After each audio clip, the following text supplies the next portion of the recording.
아버지 하나님 감사합니다. Salamat po, Amang Diyos. 저희들을 구원해 주시고 Salamat po sa inyong pagligtas sa amin.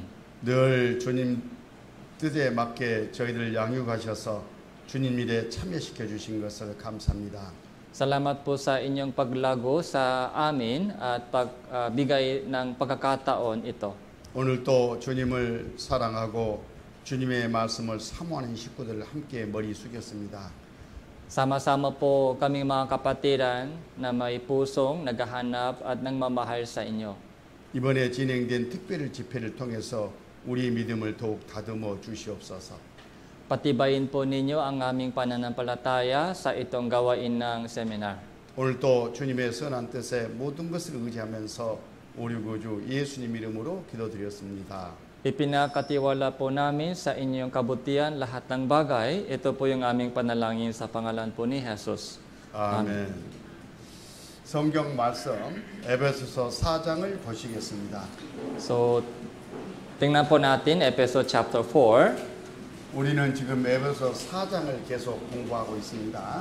So, patuloy po tayo nasa Efeso chapter 4, 에베소서 4장 7절 verse 7 po. Subalit sa bawat isa sa atin ay ibinigay ang biyaya ayon sa sukat ng kaloob ni Kristo.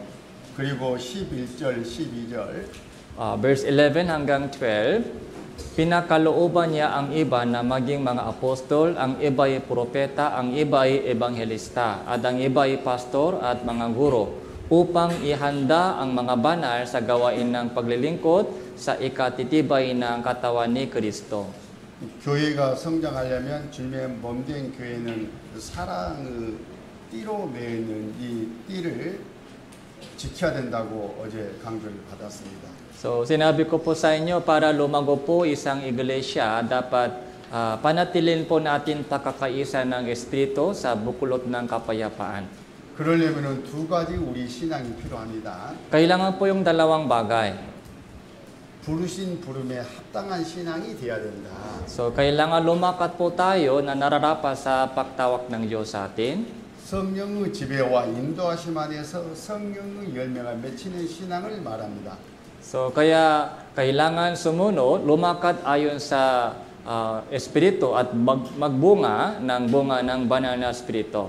그 신앙이 신앙으로만 끝나는 게 아니라 이제 그 몸으로 주님께 드려지는 봉사가 있어야 사랑은 완전해집니다. Para mabuo po ang pag-ibig ng Diyos, kailangan po natin ialay yung ating sariling katawan para sa gawain ng Diyos. 오늘은 그 마음과 몸으로 드리는 봉사라는 제목을 가지고 공부를 하고자 합니다. Kaya ang topic po natin ngayon ay paglilingkod sa pamamagitan ng ating katawan at puso. 이번 성경 강의를 뼈대를 다시 한번 정리하고 하겠습니다. So, mag-summarize po tayo ng mahalagang topic. 자, 교회의 성장과 그 요소. Yung paglago ng iglesia at elemento.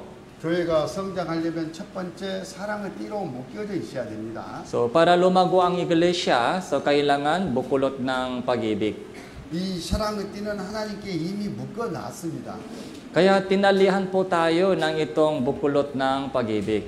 우리는 그것을 마귀의 공격부터 지키기만 하면 됩니다. Kaya kailangan po natin bantayan ito laban sa yung si 어제 Satanas. 공부했잖아요. Ito po yung pinag-alalan po natin kagabi. 두 번째 이제 말씀이 우리 안에 역사하셔야 됩니다. So, pangalawa po, ang salita ng Diyos ay dapat kumilos sa atin. 말씀이 우리를 연단해 가지고 바른 방향으로 인도해 가시기 때문에 그렇습니다. So, dahil ang salita ng Diyos ay sumusubok po sa atin upang lumakat po tayo ng maayos. 이 분야는 내일 공부하게 될 겁니다. So, yung topic po ito ay pag-aralan po natin bukas. 그리고 세 번째 주님께서 쓰시는 질서와 직분이 있습니다. So, pangatlo po, meron pong kaayusan sa iglesia at ministeryo. 이 질서와 직분이 들여져야 교회는 또 성장합니다. So, kailangan po maging maayos yung ministeryo at kaayusan. 그리고 그 결과 열매가 맺혀야 됩니다. Tapos, kailangan po tayo magbunga. 구원의 열매와 신앙 성장의 열매가 맺히는 겁니다. Yung bunga ng evangelism at bunga ng paglago sa 그 pananampalataya. 열매가 많이 맺혀야 하나님 아버지께 영광이 돼요. Kaya sa pamamagitan ng pag marami po yung bunga, so yun po yung magiging kaluwalhatian sa Diyos. 이 열매를 위해서 예수님이 세상에 오셨습니다. Para sa bungang ito, pumarito si Jesus sa mundo. 십자가에 못 박혀 돌아가시고 부활하셨다가 다시 성령으로 이 땅에 오신 성령님도 이 때문에 오신 겁니다. Kaya yung banal na spirito rin po, pumarito sa mundong ito para sa itong bunga. 아버지 하나님께 영광이 되는 일을 하기 위해서 왔다 그 말이에요. Yung para sa mga bagay na ikaluluwalhati ng Ama. 아버지 하나님께 영광이 되는 것은 뭐냐? So ano po ang magiging kaluwalhatian sa amang Diyos? 많은 요소들을 말할 수 있지만 그 중에서 결정적인 것은 열매입니다. 열매. Sa mga maraming bagay, yung bunga po, sa maraming bunga, doon po matutuwa po ang amang Diyos. 양적 열매, 질적 열매 많이 맺혔을 때 아버지 하나님께 영광이 된다고 요한복음에서는 말씀하십니다. Kapag marami po yung bunga sa labas, sa loob, so doon po matutuwa po ang Diyos. 이 열매를 많이 맺히는 교회를 위해서 지금 이번 특별 집회를 갖고 있는 겁니다. Kaya para sa maraming bunga ganito, meron po tayong ganitong special seminar. 이런 목적을 가지고 공부를 진행하겠습니다. So ito po yung layunin po ng ating Bible study. 그리고 이 첫 번째 하늘에 묵는 사랑에 대해서 지금 공부를 하고 있죠. So yung pinag-usapan po natin yung pag-ibig. 어제는 부르신 부름에 합당한 개인 신앙이 전제되어야 사랑이 이루어진다 이렇게 강조해 드렸습니다. So para sa itong pag-ibig, kailangan po natin yung yung individual pananampalataya na nararapat sa pagtawag ng Diyos sa atin. 각 사람 개인 신앙의 올바른 성장이 없고서는 교회 성장은 없는 겁니다. Kung walang paglago ng bawat isa sa atin, wala din po paglalago ng iglesia. 그래서 개인 신앙이 교회 성장에 걸맞게 늘 다듬어져 가야 돼요. Kaya yung pananampalataya ng bawat isa sa atin dito ay kailangan lumago kasabay ng paglago ng iglesia. 마귀는 그 개인 신앙을 공격해 가지고 하나님의 사랑이 역사하지 못하도록 합니다. Pero sinisira po ni Satanas yung pag-ibig sa iglesia. 그래서 평안에 매는 줄로 성령이 하나 되게 하시고 힘써 지키라 이렇게 말씀하셨어요. Kaya ang utos po ng Diyos, panatiliin mo ang pagkakaisa ng Espiritu sa bukulot ng kapayapaan. 그리고 몸된 교회가 사랑으로 여전히 계속 묶여지려면 봉사가 있어야 됩니다. Tapos kailangan din po yung paglilingkod para mapanatili ang pagkakaisa ng iglesia. 하나님은 구원받은 우리 각 사람과 사람 몸을 써서 하나님의 일을 하셔요. So ginagamit po ng Diyos yung katawan po ng mga taong ligtas para sa kanyang gawain. 영적 재능 은사를 주시고 직분을 맡기시고 그걸 써서 하나님의 일을 하십니다. Kaya ibinibigay ng Diyos yung mga talento, yung mga ministeryo sa bawat isa sa atin para sa itong gawain. 우리 몸이 마음이 하나님께 드려졌을 때 하나님을 쓰실 수가 있잖아요. So yung ating katawan, yung ating puso ay dapat ialay sa Diyos para magamit po niya. 교회 안에 모든 봉사는 거기서부터 시작하는 겁니다. Kaya doon po nagumpisa po lahat po ng mga ministeryo sa iglesia. 오늘 주제가 이 봉사입니다. So yung topic po natin ay ministeryo. 자, 에베소 4장 7절을 보십니다.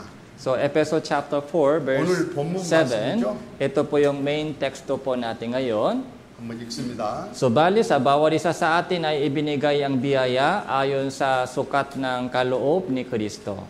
여기 우리 각 사람에게 So bawat isa sa atin. 구원받은 사람에게 각각에게 그렇다는 뜻입니다. So bawat isa sa mga taong ligtas. 여기 있는 누구나 다 구원을 받았으면 해당되는 말씀이셔요. Kaya lahat po ng mga naligtas po dito ay kasali po dito.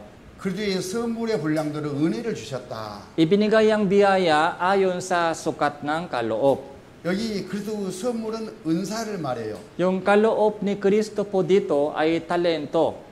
하나님의 일에 참여할 수 있는 영적 재능을 말합니다. Ito po yung spiritual na talento na pwede magamit para sa gawain ng Diyos. 이 세상 재능이 아니고 영적 재능입니다. Hindi po ito makasalibutang talento, ito po yung spiritual na talento. 하나님의 일에 동역할 수 있는 그 재능을 주셔요. So para makasama po tayo sa gawain ng Diyos. 그리고 하나님은 그 사람을 써서 일을 하시는 겁니다. Tapos, ginagamit po ng Diyos yung taong ito para sa gawain niya. 우리 각 사람은 하나님과 함께 일하는 동역자인 겁니다. Kaya bawat isa sa atin po dito ay ka-manggagawa ng Diyos para sa gawain. 정말 보잘것없는 연약한 내가 하나님과 함께 또 하나님의 일에 참여해서 하나님의 일을 한다. 얼마나 큰 영광입니까? Kahit isang hamak na tao tayo, mahina po tayo, pero binigyan po tayo ng pagkakataon na makasama sa gawain ng Diyos. Gaano kalaking bagay po ito. 하나님은 그런 기회를 주셔요. So, binigyan po tayo ng ganitong pagkakataon. 그 일을 할 수 있도록 은사를 주셔요. Binibigyan po tayo ng talento upang magampanan po natin yung gawain. 그 일에 쓰시기 위해서 직분을 맡겨주셔요. Kaya binigyan po tayo ng ministeryo para sa itong layunin. 이렇게 귀한 것을 그저 공짜로 주셔요. Kaya libre po niya ito ibinibigay sa atin. 그래서 은혜가 되는 겁니다. Kaya ito po yung tinatawag na biyaya. 이 말씀이 그런 뜻이에요. So ito po yung kahulugan ng itong talata. 그리스도의 선물로 분량대로 은혜를 주셨나니 So ayon sa sukat ng kaloob ni Kristo, ibinigay niya sa atin yung biyaya. 우리 모든 사람은 받을 자격도 없는데 이 귀한 것을 공짜로 지금 다 받아져 가지고 있어요. So lahat po tayo ay hindi karapat dapat tanggapin itong biyaya, pero nabinigyan na po tayo. 이제 교회가 할 일이 있어요. Meron pong trabaho sa lahat ng iglesia. 그게 12절입니다. Yun po yung verse 12. 여러분 성경을 좀 뜯어 보시면 좋습니다. So sana tingnan niyo po yung inyong sariling Bible. 12절을 같이 읽습니다. So verse 12, basahin po natin ito ng sabay-sabay. 3, 2, 1. Upang ihanda ang mga banal sa gawain ng paglilingkod sa ikatitibay ng katawan ni Kristo. 이는 성도를 온전케 하며 Upang ihanda ang mga banal sa gawain ng paglilingkod. 구원받은 사람을 온전케 한다 그런 뜻이에요. So para maging ganap isang taong ligtas. 여기서 온전케 한다 그런 뜻은 하나님이 쓰시기에 적합한 그런 신앙으로 양육한다, 훈련시켜간다 그런 뜻입니다. So pinapalaki po tayo ng Diyos para maging ganap, para handa po tayo sa gawain ng Diyos. 말씀을 가르치고 마음을 만들고 몸을 만드는 거예요. Kaya tinuturuan po tayo ng salita ng Diyos para maging handa yung ating katawan, yung ating puso. 뭘 위해서 그러느냐 하면 뒤에 봉사 일을 맡기게 위해서 그렇습니다. Ano pong layunin? Upang para sa gawain ng paglilingkod. 그래서 교회 봉사는 훈련을 먼저 잘 받아야 돼요. Kaya dapat dumaan po tayo sa training para sa itong paglilingkod. 잘 배우고 교회로부터 그 일을 능숙하게 할 수 있는 그런 훈련을 받는 겁니다. Kaya kailangan po tayo matuto ng mabuti upang magampanan po natin itong gawain ng paglilingkod. 이 정도로 하면 교회 일에 참여할 수 있겠다 싶으면 이제 봉사 일을 맡겨줍니다. Kaya kung handa na po tayo sa ating mga training, ibibigay sa inyo yung gawain ng paglilingkod. 그러면 우리는 이제 주님께 우리 몸을 드려서 그 봉사 일을 하게 되겠죠. So, ibibigay po natin yung ating katawan para sa itong gawain. 그랬을 때 그리스도의 몸이 세워지는 겁니다. So, sa ikatitibay ng katawan ni Kristo. 이렇게 말씀하시잖아요. Kaya sabi po niya, 그리스도의 몸을 세우려 하심이라. so upang maitayo ang katawan ni Kristo. 그래서 교회가 성장하려면 먼저 하나님이 각 사람에게 주신 은사를 잘 개발시켜야 돼요. Kaya para lumago po isang iglesia, so kailangan ma-develop ng mabuti yung mga talento na ibinigay ng Diyos sa bawat isa sa atin. 그리고 믿음의 분량대로 직분을 맡겨가지고 봉사 일을 시켜야 됩니다. Tapos, kailangan po ibigay sa kanila ayon sa sukat ng kanilang pananampalataya para sa gawain ng paglilingkod. 그럼 그것을 누가 하느냐? So, sino po yung nagpibigay? 그게 11절이에요. So, yun po yung verse 11. 같이 한번 읽습니다. Basahin din po natin ito, 3, 2, 1. Pinakalooban niya ang iba na maging mga apostol, ang iba'y propeta, ang iba'y evangelista, at ang iba'y pastor at mga guro. 지금 우리 시대에는 목사와 교사가 있잖아요. So, sa ating panahon, meron pong pastor, mga guro. 이 목사와 교사가 우리 올트가스 교회로 봐서는 담임 목사님이셔요. So yung pastor saka yung mga guro ay dito po sa Ortigas Church ay senior pastor ni Ortigas Church. 담임 목사님이 식구들을 훈련시키는 거예요. Yung senior pastor po dito in charge ay nagtitrain po sa mga kapatiran. 우리 최 목사님 훈련 잘 시켜주죠? Kaya magaling po ni Pastor Choi sa training sa mga kapatiran. 교회가 이렇게 잘 성장하고 있다 그 말은 훈련을 잘 시키고 있다 그 말과 같은 거예요. So dahil sa kanyang magandang training, so lumaki ganito po yung church, iglesia. 왜냐하면 교회의 성장은 그 결과이기 때문에 그렇습니다. Dahil paglago po ng isang iglesia ay bunga ng trabaho nila. 그리고 봉사 일을 적절하게 잘 맡겨서 지금 몸된 교회가 돌아가고 있지 않습니까? Tapos binibigay po niya sa mga kapatiran yung tamang ministeryo, kaya lumago na po ang iglesia nito. 그래서 담임 목사님을 사역자라고 하는 거예요. Kaya yung senior pastor po ay tinatawag na minister. 고린도전서 3장에 보면 사역자는 하나님과 함께 일을 하는 사람입니다. So, unang Korinto chapter 3, lahat po ng mga ministro ay kamanggagawa ng Diyos. 씨를 뿌리고 물을 주는 사람을 사역자라고 말씀하셨잖아요. So, yung mga naghahasik, yung mga nagtidilig, sila po yung tinatawag na ministro. 하나님 그 사역자를 써서 몸된 교회를 양육해 가셔요. So, ginagamit po ng Diyos yung mga ministro so para sa katawan ng Panginoon. 그래서 교회 안에 이 사역자의 직분이 얼마나 소중하고 귀중한 것을 먼저 알아야 됩니다. Kaya kailangan po natin malaman kung gaano kahalaga ang katungkulan ng isang ministro. 데살로니가전서 5장 12절에 보면 Unang Thessalonica chapter 5. 찾지 말고 그냥 말로만 합시다. So, hindi kailangan 그 사역자를 아주 공경하는 마음으로 사랑하라 이렇게 말씀하고 있어요. sinabi po doon, so igalang mo ang mga ministro na may pusong nagpapasalamat. 그 사람을 두고 하시는 말씀이 아니라 그 일이 얼마나 몸된 교회에 주님의 일에 하나님의 일에 소중하고 중요하면은 그 일을 잘 이해하고 알아주라 이렇게 말씀하고 있어요. So, hindi po yung tao pinag-usapan po natin. Ang kanilang trabaho ay napakahalaga sa harap ng Diyos, kaya kailangan po natin igalang sa mga hawak, sa mga gawain sa church. 그 일을 두고 공경하고 극진히 사랑하라 이런 표현을 성경에 하고 있습니다.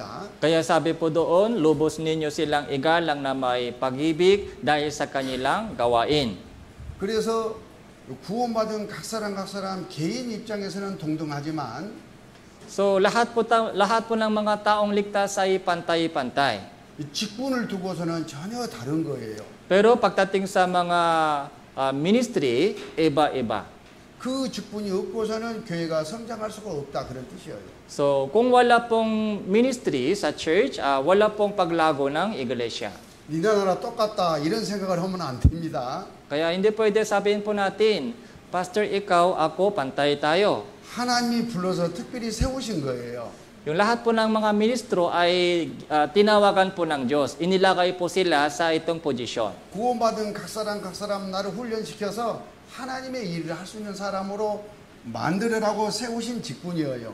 Kaya bawat isa sa mga taong ligtas ay tinitrain ng Diyos para sa gawain. 그래서 구원받은 각 사람 나는 그 직분을 공경하고 그 뜻에 순종을 해줘야 그 일이 잘 이루어지잖아요. Kaya kailangan po natin igalang yung mga ministeryo na ipinakatiwala ng Diyos sa mga ministro. 앞에서 인도하는 자, 사역자를 근심하게 해서는 절대 안 됩니다. Kaya hindi pwede magbigay ng lungkot sa mga leader, sa mga ministro na nasa inyo. 그러면 교회에 유익이 없어요. Kung gano'n, wala po kayong mapapakinabangan. 개인 신앙에 유익이 없다 그런 뜻입니다. So, walang pakinabang sa pananampalataya ng bawat isa. 우리 드려진 결과는 하나님께 상급으로 돌려받는데 So, gagantihan po kayo ng Diyos kung ibinibigay, iaalay po natin yung ating katawan. 그 상급이 없어요. So, kaya, kung walang alay, walang gantimpala. 각 사람 개인 입장에서는 불가운데서 얻은 구원만 남을 수도 있습니다. Kung walang kantimpala, anong mangyari? So yung ating kaluluwa lang maliligtas sa apoy. 사역자의 공력은 교회를 어떻게 양육하고 가르치고 세웠냐 여기에 달려 있습니다. Kaya ang trabaho po ng isang ministro ay kung paano magturo sa mga kapatiran, kung paano mag-alaga ng mabuti ng mga kapatiran. 그러나 그 안에 형제 자매들의 공력은 그 사역자의 뜻에 어떻게 협조하고 자기 몸이 들어졌느냐 여기에 따라서 결정되는 거예요. Pero yung kantimpala po ng mga membro ay depende sa ating pagsunod sa mga pagtuturo ng mga ministro. 그래서 내가 주님 몸된 교회를 위해서 잘 살고 있느냐 살지 못하고 있느냐 Kaya suriin po natin yung ating sarili kung maayos ba yung aking pamumuhayang Kristiyano. 내 신앙이 잘 되고 있느냐 잘못되고 있느냐 So kung ayos ba yung aking Kristiyano o hindi, pamumuhayang Kristiyano o hindi. 그건 간단하게 스스로 점검해 볼 수가 있습니다. So paano po malaman po natin tungkol sa itong tanong? 사역자의 관계가 그거예요. So suriin po ninyo ang inyong relasyon sa pagitan mo at pastor po ninyo. 하나님은 사역자를 써서 일하시기 때문에 사역자 편에 계셔요. So ang Diyos po ay lagi kakampi po ng mga pastors. 내가 하나님 편에 서야 되겠어요? 마귀 편에 서야 되겠어요? Saan po kayo sasama sa bandang sa side po ni Satanas o side po ng Diyos? 하나님은 사역자 편에서 사역자를 쓰시기 때문에 사역자와 마음을 함께 합쳐서 동역했을 때 나는 하나님 편에 서 있는 거예요. Dahil ang Diyos po ay lagi tumutulong sa mga pastors, ay kailangan po natin kasama doon sa panig ng mga pastors. 그때 성령이 역사하셔가지고 그 말씀으로 나를 훈련시켜서 주님께 드려지도록 해주십니다. Kaya doon po, tutulungan po kayo ng banal na Espiritu so para magamit po tayo ng Panginoon para sa kalooban niya. 사역자와 거리가 멀다, 반대 방향이 있다 그러면 마귀 편에 서 있는 거예요. Pero kung malayo po kayo sa mga pastors, ibig sabihin, malapit po kayo kay Satanas. 그런 사람들을 어제 거스르는 사람 이렇게 말했잖아요. Kaya ganung mga tao po ay tinatawag po natin ay lumalaban sa Diyos. 그런 일이 교회 안에 없을 수는 없습니다. Kaya ganung mga bagay, problema ay nangyari sa lahat ng iglesia. 그러나 그 편에 서 있는 형제 자매는 너무 불행하잖아요. Pero yung mga kapatiran na malayo sa Diyos ay kawawa sila. 단 조건은 있어요. So, pero may solution po tayo dito. 그 사역자가 말씀대로 가르치고 배우고 양육한다는 전제입니다. 다시 한번. 그 사역자가 말씀대로 가르치고 양육한다는 전제로 사역자 편을 말하는 거죠. So, hanggang kung malapit po, kung yung pastors po, nagtuturo po sila ayon sa Biblia, sumusunod po sila ayon sa salita ng Diyos, dapat kasama po nasa kanilang panig po tayo. 그래서 어제 우리는 고린도서 3장에서 교회를 세울 때에 조심하라 이런 걸 배웠습니다. Kaya doon po sa unang Korinto chapter 3, sabi po natin kagabi, so kailangan mag-ingat po tayo sa pagtayo ng iglesia. 그 사역자가 고린도전서 3장 그 조심해서 몸된 교회를 세운다는 전제 아래 사역자 편을 말하는 거예요. Kaya kung isang pastors po ay nagtatayo ng iglesia, ayon po sa kalooban ng Diyos, ayon po sa salita ng Diyos, dapat sumama po kayo sa kanyang ginagawa. 우리 교회 목사님들은 다 그런 교회를 제대로 주님 뜻대로 말씀대로 잘 세우는 사역자들이잖아요. Lahat po ng mga pastors and evangelists sa church po natin, nagtuturo po sila ng maayon sa Biblia, ayon po sa salita ng Diyos. 그래서 믿음으로 순종하는 마음으로 협조하면 됩니다. Kaya, ang kailangan po natin gawin ay tulungan niyo po sila sumama sa kanilang ginagawa. 자, 봉사는 그러면 왜 하는가? 이걸 한번 생각해 보겠습니다. So, tingnan po natin ngayon, ano po yung dahilan bakit kailangan paglilingkod? 어떤 집에 주인이 있고 종이 있습니다. So, meron pong sa isang bahay, may boss, meron pong alipin. 좋은 주인의 일을 하는 사람이잖아요. Yung alipin po ay lagi nagtatrabaho para sa boss. 주인은 그 종에게 그 재능을 따라서 일을 맡깁니다. Kaya ang boss po ay nagbibigay ng trabaho ayon po sa sukat ng kanilang trabaho. 맡기면 그 일을 충성스럽게 잘 해줄 것을 기대하면서 맡겨요. So inahasan po nila na kapag ibinibigay yung trabaho sa mga lingkod, so sana ito gawin maayos. 그 종은 주인의 기대를 따라서 열심히 최선을 다합니다. Kaya yung mga lingkod po alipin ay nagtatrabaho po sila ayon po sa instruction at pag-asa ng boss. 종의 입장에서는 그것이 사명인 거예요. 사명. So yun po yung tinatawag na mission. 여러분 사명 아시죠? So alam po ninyo yung mission. 사명은 뭐냐? So ano po ba yung mission?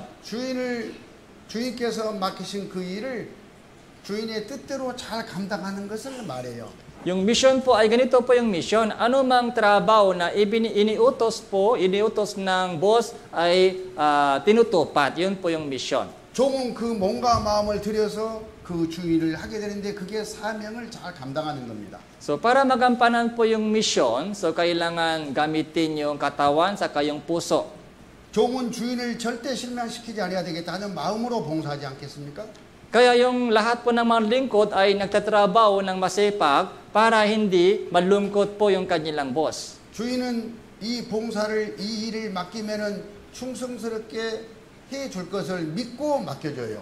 Tapos ibinibigay naman po ng mga boss sa kanilang mga tauhan na may pag-aasa na sana magampanan po nila itong maayos. 그 주인을 실망시켜드리면 안 되겠죠?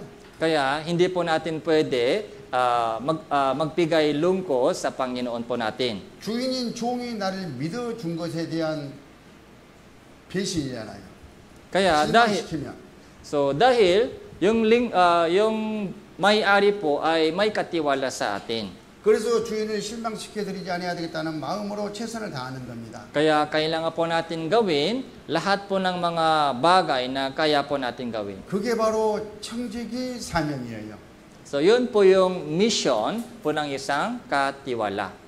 주인은 내 재능대로 주인의 일을 맡겨주시고 So ibinibigay ng Panginoon sa akin ang trabaho ayon sa sukat ng aking kaloob. 그리고 충성스럽게 감당해 줄 것을 믿어주시고 May tiwala po siya sa akin. 각 사람 나는 그 믿음에 배신하지 않기 위해서 최선을 다하는 바로 그것이 청지기 사명이다 그런 뜻입니다. Tapos ako naman po, ginagawa ko ang lahat ng mga makakayang gawin para maibigay lugot sa Panginoon. 방금 예를 든 이 말씀 안에 봉사의 바른 자세가 다 들어갔습니다. So ito po yung mga tamang puso ng mga katiwala. 정리를 한번 해보겠습니다. So ganito po. 우리는 주님의 일을 맡은 청지기인데 청지기 사명을 감당해야 된다. So tayo po ay tiwala ng Panginoon na ibinigay ng Diyos sa atin isang misyon. 그러기 위해서는 자기 것이 다 것이라는 것을 알고 내어드려야 돼요. Kailangan po natin ibigay yung ating sarili at lahat ng mga bagay na sa atin. 어찌 보면 내 것을 주인한테 내어드리는 것이 아니라 주인 것을 주인이 쓰시고자 할 때 여기 있습니다.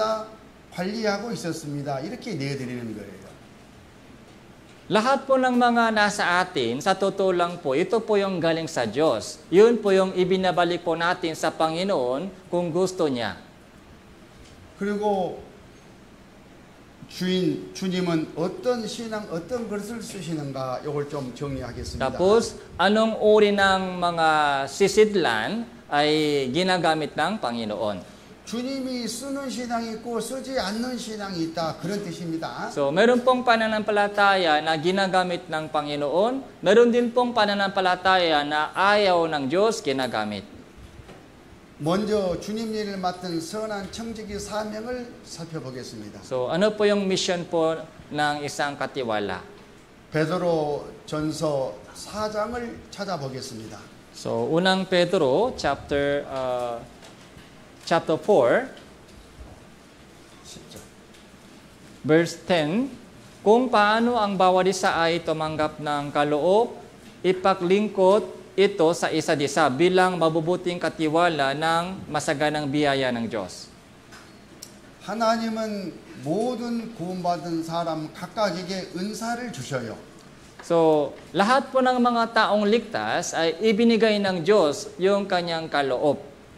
하나님의 은혜를 맡은 선한 청지까지 서로 봉사하라 이렇게 말씀하잖아요. Kaya ipaglingkod ito sa isa't isa bilang mabubuting katiwala ng masaganang biyaya ng Diyos. 우리 각 사람에게 그 일을 할 수 있는 은사를 주시고 실제 그 일을 하나하나 구체적으로 맡겨주신다 그런 뜻이에요. Kaya bawat isa sa atin ay binigyan po ng kaloob ng Panginoon at binibigyan po tayo ng kakayahan para magampanan po natin ito. 우리는 그것을 직분이라고 합니다. So, yun po yung tinatawag na yung ministeryo. 그런데 이게 받을 자격이 있어서 맡겨주시는 게 아니에요. Pero yung ministeryo po ito, hindi po tayo nararapat mabigyan. 내가 열심히 했으니까 충성했으니까 이만큼 했으니까 하나님이 나한테 맡겨줬다. 그게 아니다 그런 뜻이에요. So, wag natin isipin na binigyan ako ng ministeryong ito dahil sa aking katuwiran, dahil sa ating mga sikap. 은혜로 주셔요. So, lahat po ng mga ministeryo ay ibinigay ng Diyos sa atin sa biyaya. 자, 은혜란 말을 잠깐 정리하고 가겠습니다. So, pag-isipan po natin yung salitang biyaya. 은혜가 되려면 세 가지 조건이 있는 거예요. So, kailangan po tatlong bagay para maging biyaya. 내가 하나님께 은혜를 받는다 하면 내가 받을 자격이라고는 털끝만큼도 없다는 것을 먼저 깨닫고 인정해야 돼요. So, una sa lahat, kailangan po natin malaman na ako ay hindi karapat-dapat sa biyaya ng Diyos. 하나님이 주시는 것을 받을 만한 자격이 없다 그 말이에요. So, hindi ako nararapat tumanggap ng anumang bagay ibinibigay ng Diyos sa akin. 그런데 내 입장에서는 정말 귀한 거예요. Kaya napakahalaga po itong biyaya. 둘도 없이 나에게 소중한 것입니다. So, ito po yung pinakamahalaga sa akin. 그것을 공짜로 주시는 것이 은혜입니다. Pero yung biyaya po ay ibinigay ng Diyos sa atin ng libre, walang bayad. 우리가 구원을 받을 때 은혜로 받았다 이런 말을 하잖아요. Kaya sinasabi po natin, naligtas ako sa biyaya ng Diyos. 한번 구원받은 것을 생각해 보세요. Isipin po natin kung paano po tayo naligtas. 내가 천국할 수 있는 자격과 능력이 있습니까?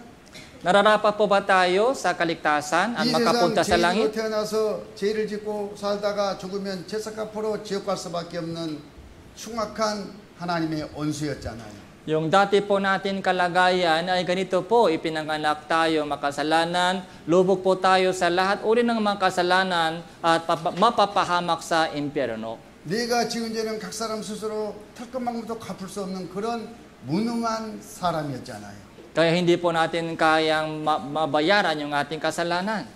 그게 각 사람 나예요. So yun po yung dati po natin 받을 kalagayan. 자격이 없다 그 말은 그 뜻을 의미하는 거예요. Kaya hindi ako karapat-dapat sa biyayang ito. 그대로는 지옥에 갑니다. Diretso po tayo sa impyerno. 그러면 지옥 가야 돼요? So ano po yung kalooban ng Diyos? 어떻게든 지옥에서 건짐을 받아야 되지 않아요? So gustong-gusto ng Diyos maligtas po tayo sa impyerno. 하나님 나 좀 구원해 주십시오. 이렇게 소원한 마음이 있겠죠. Kaya noon po, dumaing po tayo sa Panginoon, iligtas mo ako. 구원이 얼마나 소중해요. Gaano kahalaga po yung kaligtasan? 이 세상 나와 관련된 어떤 것하고도 바꿀 수 없는 구원이잖아요. Yung kaligtasan po ito, hindi pwede itumba, hindi pwede i-compare po ito sa anumang bagay sa buong salibutan. 지옥에 가서 영원히 받을 고통에 비견될 만한 이 세상 것이 어디 있겠어요? So, anumang mga sakit at hirap sa mundong ito ay hindi pwede maihambing sa sakit sa impyerno. 그렇게 소중한 것을 So, ganun kahalaga po yung kaligtasan. 뭘 해서 받았어요? 공짜로 구원을 받았어요. Yung kaligtasan ba natanggap natin yung kaligtasan sa 우리 ating trabaho 형제자매님들. o sa libre? Sa 그저 biyaya. 선물로 받았잖아요. So, kaloob po ito. 그것을 은혜라고 하는 거예요. So, yun po yung tinatawag na biyaya. 그래서 에베소 2장 8절에 그 은혜를 인하여 믿음으로 말미암아 구원을 얻었나니 이것이 너희에게서 난 것이 아니요 하나님의 선물이라 이렇게 바울 사도는 기록을 했던 겁니다. Kaya sinabi po doon sa Ephesians chapter 2 verse 8, sa biyaya kayo ay naligtas sa pamamagitan ng pananampalataya, hindi ito galing sa inyong sarili, kundi ito ay kaloob ng Diyos. 구원받고 나서 하나님의 일에 참여하는 것도 은혜예요. Pagkatapos ng kaligtasan, kapag binigyan po tayo ng pagkakataon na makasali sa gawain ng Diyos, ito rin po biyaya. 방금 구원과 관련해서 말씀드렸던 은혜의 공식을 적용해 보는 거예요. Kaya, so pag-isipan din po natin yung biyaya sa ating mga ministeryo. 내가 받을 자격이 있느냐? So, nararapat po ba tayo sa ministeryo? 없다. Hindi po. 그런데 어떤 형제자매는 내가 교회를 위해서 이렇게 수고하고 헌신하고 고생하고 드렸는데 마땅히 내가 이 일을 할 수 있는 자격이 있지 이러면서 그 직분을 원하고 소원해요.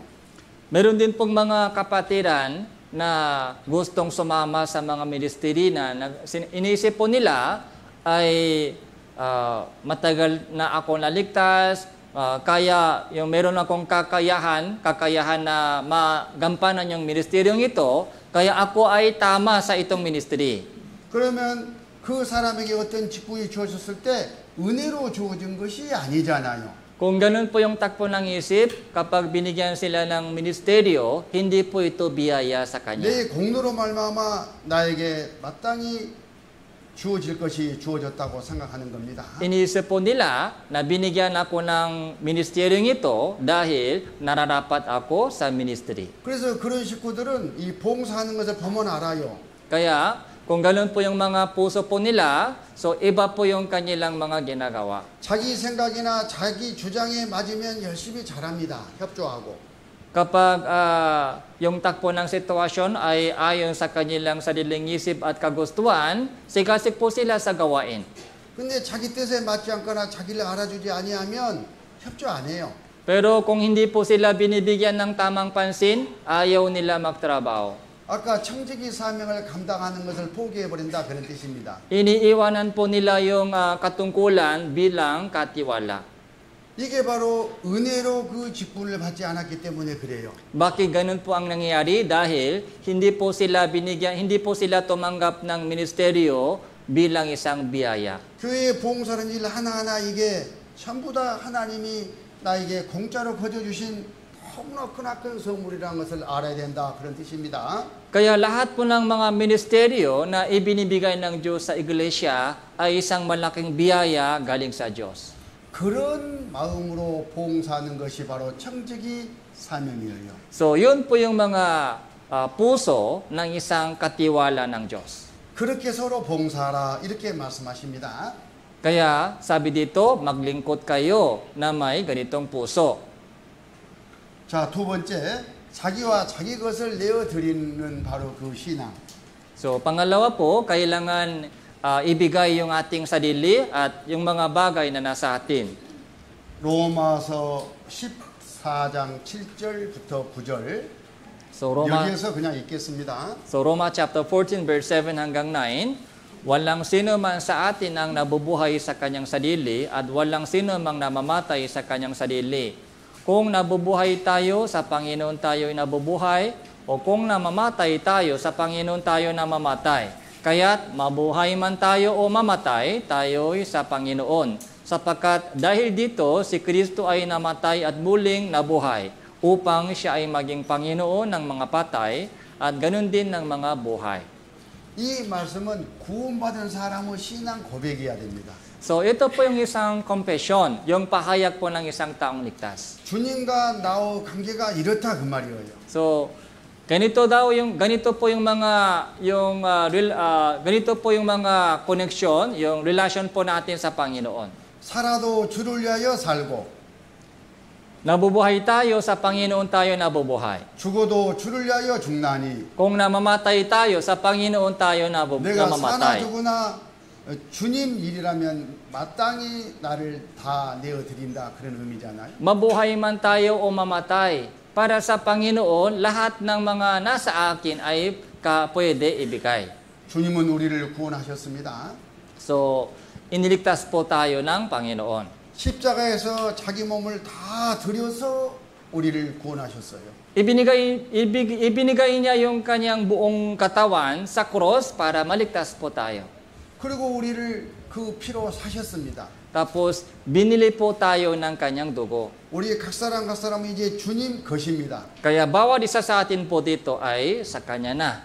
영혼뿐만 아니라 몸도 주님 것입니다. Hindi lamang po yung ating espiritu, pati yung ating katawan ay sa kanya. 내가 가지고 있는 모든 것은 집안의 재산까지 다 주님 것이에요. Kaya lahat po ng mga nasa akin, pati yung mga kayamanan natin ay sa Diyos na. 십자가에서 우리 죄의 대가를 치르실 때에 그 대가까지 다 지불하신 거예요. Kaya nung namatay po siya sa krus, lahat po ng mga halaga sa buong buhay ko ay binili po niya, binayaran niya. 통째로 사버렸어요. Yung mga lahat po, yung kompletong buhay po natin ay ibinili po ng Diyos. 그것을 우리 각 사람에게 관리하라고 맡겨주신 거예요. So, ipinakatiwala ng Diyos sa atin yung kanyang binili. 몸도 재능도 재산도 시간도 물질도 모두 다 주님 것인데 나에게 맡겨주셨어요. Yung katawan ko, yung pera ko, yung mga lahat po ng mga nasa akin ay sa Diyos na. Ipinaktiwala po niya ito sa akin. 내가 필요할 때 쓸 테니까 그걸 잘 관리하고 있어라. 그런 의미입니다. Sabi po niya sa atin, alagaan mo ito. Kapag kailangan ko ito, sasabihin ko sa iyo. 그게 바로 청직인 거예요. Yun po yung katiwala. 나는 내가 소유하고 있다고 생각하는 모든 것들을 청지기로서 관리하고 있는 입장인 겁니다. Pero inisip po natin, ito ay sa akin. Pero sa totoo lang, tiwalang po tayo ng Diyos. 필요하실 때에 쓰시겠다고 관리를 맡기셨어요. So, ipinagtiwalaan po ng Diyos sa atin ito. Pero sasabihin po niya kapag kailangan ito. 청지기 사명을 잘 감당한 사람은 주님이 필요할 때 예, 여기 있습니다 하고 내놓겠죠. Kaya, kung sinabi po ng Diyos sa atin, so kailangan ko yan ibigay sa akin. Kung gano'n, dapat natin ibigay sa Kanya. 왜? 원래 주님 것이니까. Dahil, sa totoo lang, lahat po na sa akin ay sa Kanya. 청지기 사명이라는 그런 의미를 갖고 있다는 것을 아셔야 돼요. So, yun po yung katiwala. 주님이 쓰시고자 하실 때 쓰시는 겁니다. Kung gusto niyang gamitin, so kailangan ibigay. 성경에 보면 좋은 사례가 있어요. Kaya meron pong napakagandang halimbawa sa Biblia. 마가복음 11장 1절 Marcos chapter 11 verse 1. 7절까지 쭉 한번 생각하면서 읽어봅니다. So magmula verse 1 hanggang 7, so babasahin ko po ito. Nang malapit na sila sa Jerusalem, sa may Bethphage at Bethany, malapit sa bundok ng mga olibo, sinugo ni Jesus ang dalawa sa kanyang mga alagad. At sa kanila ay sinabi, pumunta kayo sa nayon na nasa tapat ninyo at kaagad sa inyong pagpasok doon ay matatagpuan ninyo ang isang nakataling batang asno na hindi pa nasasakyan ng tao.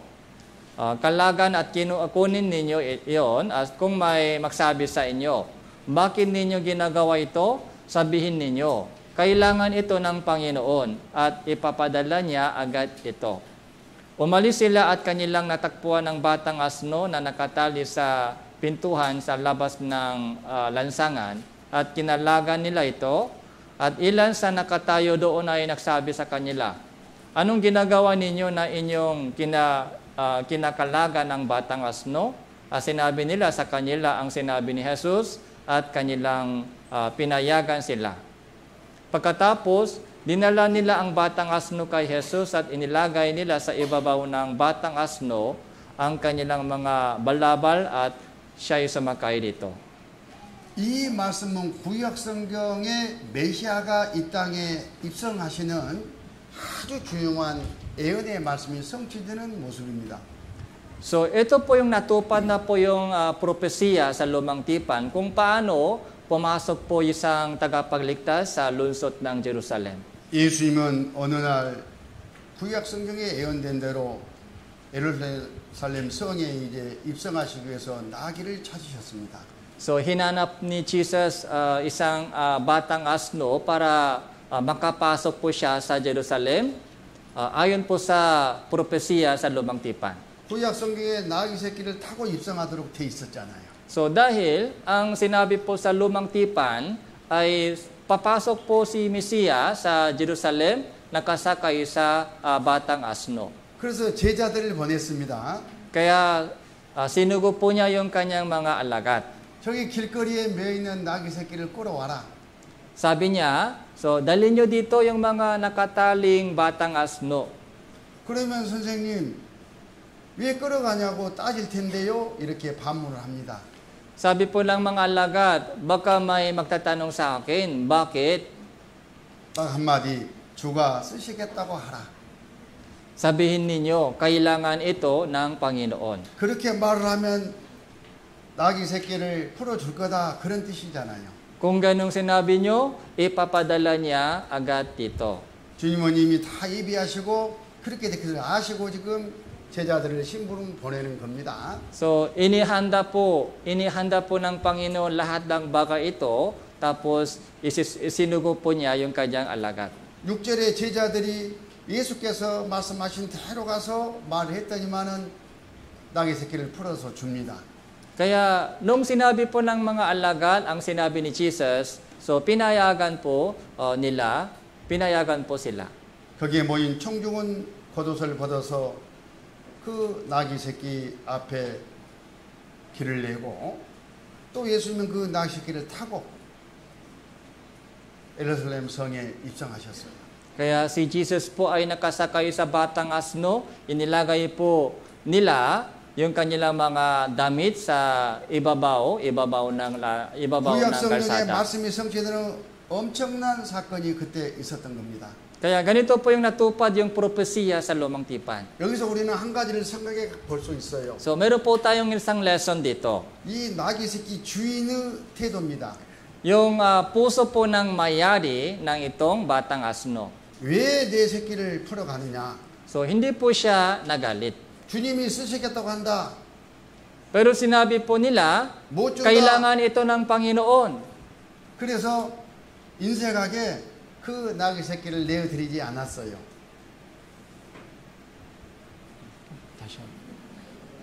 주님이 쓰시겠다고 가져가시는데 주인이 못 줘. 그리고 허락지 안 했다 그거예요. 만약에 그랬다면 halimbawa po, yung mayari ng batang asno, kapag ayaw niya pumayak, ayaw niya padala yung batang asno, anong mangyayari? 그런데 그 주님은 그 나귀 새끼 아니어도 얼마든지 다른 나귀 새끼를 타고 입성할 수가 있는 분입니다. So kahit ayaw niya pumayak, maraming ibang mga batang asno sa ibang bahay. 그래서 주님이 알았다 하고 다른 나귀 새끼를 풀어오라고 해가지고 그 나귀 새끼를 타고 입성했다고 가정해 봅시다. Kaya kung ganun po yung sinabi, pag ayaw ng mayari pumayak, baka sinabi ni Jesus, sige, hahanap kami sa ibang bahay. 그 주인은 나중에서야 그걸 알았어요. Tapos, kung nalaman po ng itong mayari na kinuha ni Jesus yung ibang batang asno. 이 나귀 새끼가 구약 성경에 예언된 그 나귀 새끼였네. 한탄하는 거야, 한탄. So, pagsisihan po ng mayari na na-miss ko na yung malaking pagkakataon na ibinigay ng Diyos sa akin. 내가 어찌 이를 몰랐을까? So, bakit na-miss ko ito? 땅을 치고 후회하겠어요, 안 하겠어요? Pagsisihan po niya yung kanyang mali o hindi. 그래서 주님이 쓰시겠다고 하면은 예 가고 안 가고를 떠나서 예 하고 내어드리는 거예요. Kaya kapag sinabi po ng Diyos sa atin, kailangan ito ng Panginoon. Kahit naintindihan po natin o hindi, so kailangan ialay. 왜냐하면 내 것이 아니고 주님 것이기 때문에 그렇습니다. Dahil hindi sa akin yon, sa Diyos na yon. 이 주인은 자기 것이라고 생각한 거예요. Pero yung mayaring ito, 내 마음대로 할 수 있는 것이라고 생각했던 거예요. kaya baka akala po niya yung batang asno ito sa akin yan. 다행스럽게도 이 주인은 바로 허락했습니다. Pero buti nga po, yung mayyaring ito ay pumayag agad. 그냥 드리고 봤더니 다름 아닌 구세주가 내 말을 타고 입성하시잖아요. Nung pumayag na po siya, doon po niya nalaman, si Mesiya pala ay sumakay sa itong batang asno. 이 세상 그 많고 많은 나귀 새끼 가운데 우리 나귀 새끼를 탔다는 것이 중요해요. Sa daming mga batang asno sa buong mundong ito, yung asno ko, doon po sumakay si Mesiya. 내게 맡기셨던 그 나귀 새끼를 선택하셨다는 바로 그 은혜가 거기에 있는 겁니다. Kaya napakalaki po yung biyaya ng Diyos. 그리고 그 모범적인 믿음이 성경에 기록돼 가지고 지금까지 전해지고 있잖아요. Tapos yung kanyang magandang desisyon po ay nakasulat sa Biblia, ay kaya hanggang sa akin dumating na yung kanyang storya. 얼마나 큰 영광입니까? Gaano kalaki po yung kalawalatian. 나와 우리의 모든 것은 다 주님 것이라는 이 믿음이 결국 이렇게 주님께 드리는 신앙으로 나타나는 겁니다. Kaya kailangan po natin ganitong ialay. Lahat po ng ating katawan, lahat po ng mga bagay na sa atin ay kailangan ialay sa Diyos. 몸된 교회가 주가 쓰시겠다 하라 하면은 예밖에 없는 거예요. Pag sinabi ng Diyos, kailangan ito ng Panginoon, ano ang sasabihin po natin? Opo. 주님의 몸이신 교회가 쓰기 위해서 각 사람에게 맡겨놓은 주님 것이기 때문에 그렇습니다. Dahil lahat po ng mga kaloob ay ibinigay ng Diyos sa atin para magamit po ito sa kalooban niya.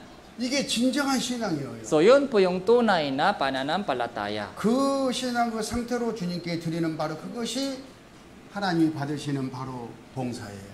Kaya ganitong uri ng paglilingkod ay tinatanggap ng Diyos. 또 마가복음 14장을 보시겠습니다. So Marcos chapter 14. 여기도 긴 말씀 한번 읽겠습니다. So babasahin ko po ito, isang mahabang storya. Nang unang araw ng tinapay na walang pampaalsa ng kanilang inihahandog ang korodero ng Paskwa. Sinabi sa kanya ng kanyang mga alagad, saan mo kami ibig pumunta at ipaghanda ka upang makakain ng korodero ng Paskwa?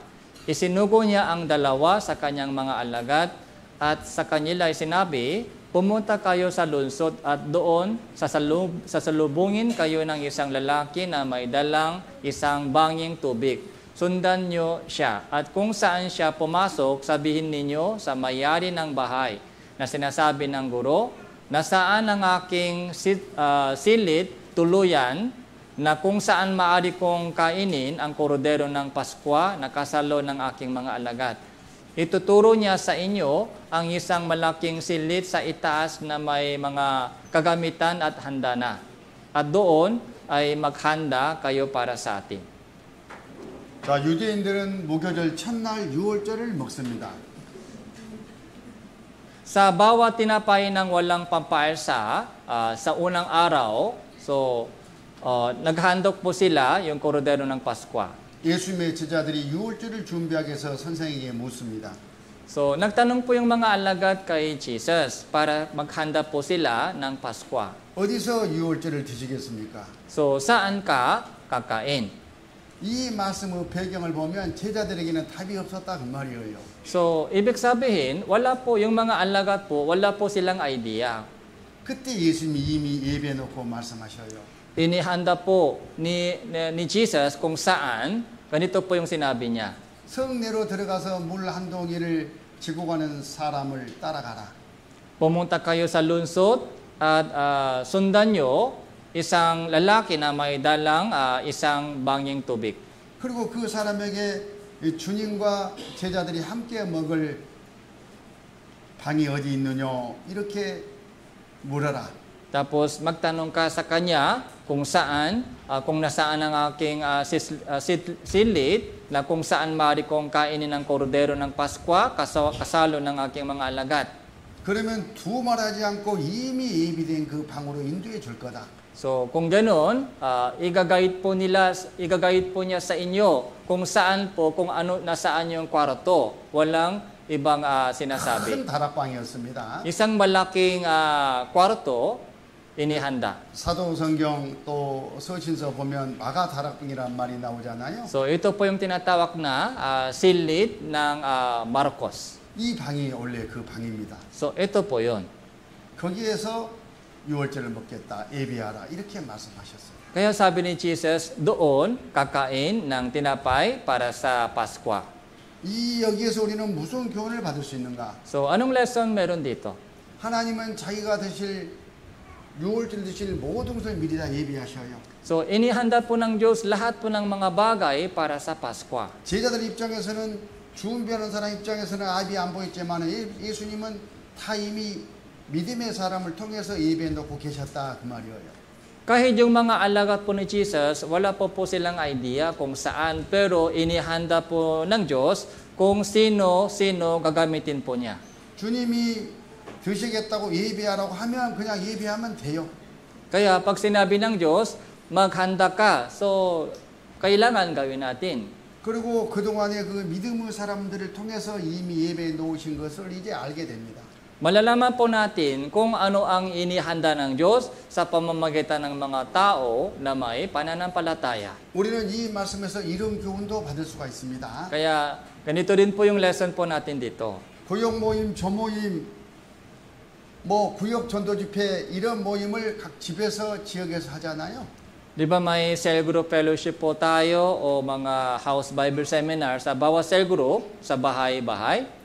그때 교회가 형제 자매님 집에서를 좀 씁시다. So, sinasuggest ng iglesia, pwede magtipon ng fellowship sa bahay ninyo. 이번에는 누구 형제, 누구 자매님 집에서 구역 모임을 가집시다. So, magkaroon po tayo ng fellowship ngayon sa bahay ng itong brother o itong sister. 이렇게 의논되면 주님께서 이미 예배해 놓으신 그 집이 그 자리예요. Kung pinag-usapan, ganong mga tungkol sa mga bahay-bahay, ibig sabihin, inihanda po ng Diyos yung mga bahay. 거기서 이제 모임을 가지면 됩니다. Kaya, so, pwede na po doon mag-fellowship. 근데 그 집에 형제 자매가 이제 문제입니다. Ang problema po, yung puso ng mga may-ari. 왜 하필 우리 집이냐? Bakit sa bahay ko? 비좁은데 Magsiksikan, 10사람 masikip. 들어가기도 힘드는데 왜 20명이나 어떻게 모이냐? Hindi ka siya, kahit 10, paano? 20, pupunta. 안 된다. Hindi pwede. 그럴 수 있느냐? 그 말이에요. Pwede ba ganong sasabihin natin? 그래서 미리 예비하고 있어야 돼요. Kaya, kailangan po kayo mag-isip ng maaga. 아무리 좁은 집이어도 우리 집에서 1년은 한 번은 고용 모임을 해야 되겠다. Kahit gaano kasikip, kahit isang beses, isang taon, 조모임도 해야 sana 되겠다. sa bahay ko may fellowship. 정 좁아서 못하겠으면 나는 교회당에서 내 이름으로 하겠다. 이렇게 계획을 먼저 세우는 거예요. Kapag sobrang sikip yung bahay, pwede po sa church na lang. Pero ako ang mag-host. 좀 안 되면 교회당에 와서 모이면 되잖아요. So, kung hindi pwede sa bahay, pwede rin po sa church. 주님께서 미리 예비하고 준비하고 우리 집에 와서 드시겠다고 하는데 그 기회를 놓칠 바보 같은 형제자매가 어디가 있겠습니까? Kapag gusto po ng Panginoon bumisita sa bahay po natin, sino kaya mamimiss yung pagkakataong ito? 실제 주님이 오시는 겁니다. So sa totoo lang po, yung Panginoon mismo ay bibisita sa inyo, sa bahay 주님은 ninyo. 머리로 계시고 Panginoon po yung ulo.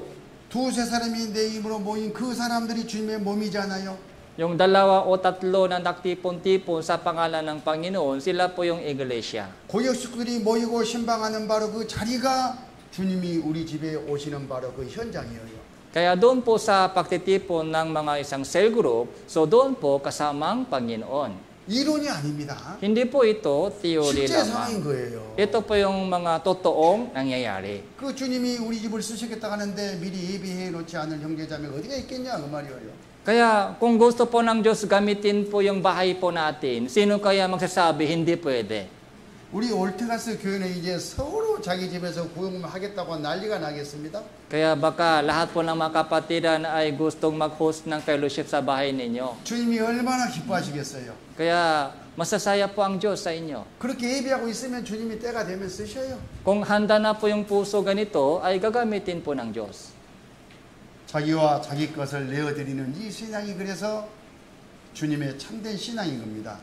Kaya, Yung pagbigay ng sarili, lahat po ng sa akin, yun po yung tunay na pananampalataya. 그러면 주님은 어떤 신앙을 쓰시는가? Anong uri ng pananampalataya ginagamit ng Diyos? 주님이 기 여기고 귀하게 쓰시는 신앙이 따로 있습니다. So, meron pong pananampalataya na ginagamit ng Diyos. 디모데후서 2장 20절 21절. Pangalawang Timothy chapter 2 verse 20 hanggang 21. 성경을 찾아봅니다. So, buksan po natin yung ating Biblia.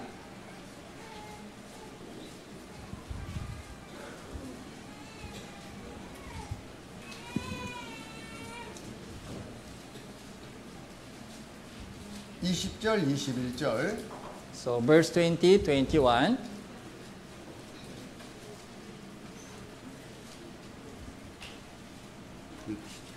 Sa isang malaking bahay ay hindi lamang may mga kasangkapang ginto at pila, kundi meron din naman kayo kahoy, aluwat at ang iba na natatanging panggagamitan at ang iba para sa karaniwan.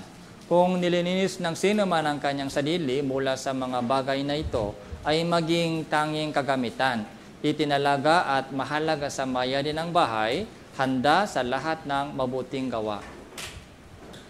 귀 쓰는 그릇 이런 표현이 나오죠. Sabi dito, so meron pong mga yung kasangkapang pangkaraniwa tanging kagamitan. 구원받은 각 사람을 그릇에 비유하고 있습니다. So, bawat isa sa mga taong ligtas ay sinasabi niya ay isang lalagyan, plato. 그 집 주인이 그릇을 쓰는데 귀하게 쓸 수도 있고 천하게 쓸 수도 있잖아요. So, iba-ibang uri ng mga kagamitan.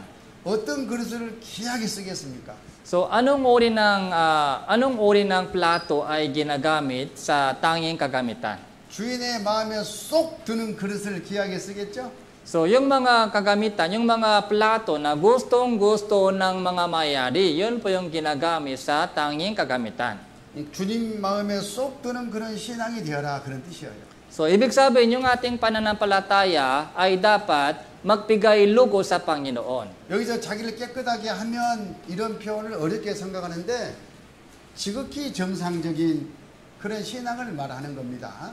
Yung kalinisan po dito, ito po yung napaka-normal sa ating pamumuhay Kristiyano. Hindi po ito special. 깨끗하게 하면 도덕적인 죄만 생각하는데 도덕적인 죄보다 더 주님이 중요히 여기는 대목이 신앙적인 죄를 말이에요. Kung nilininis ng sino man ang kanyang sarili, hindi po ito tumutukoy sa moral kasalanan. Ito po yung patungkol din po sa ating kasalanan, sa pamumuhay Kristiyano.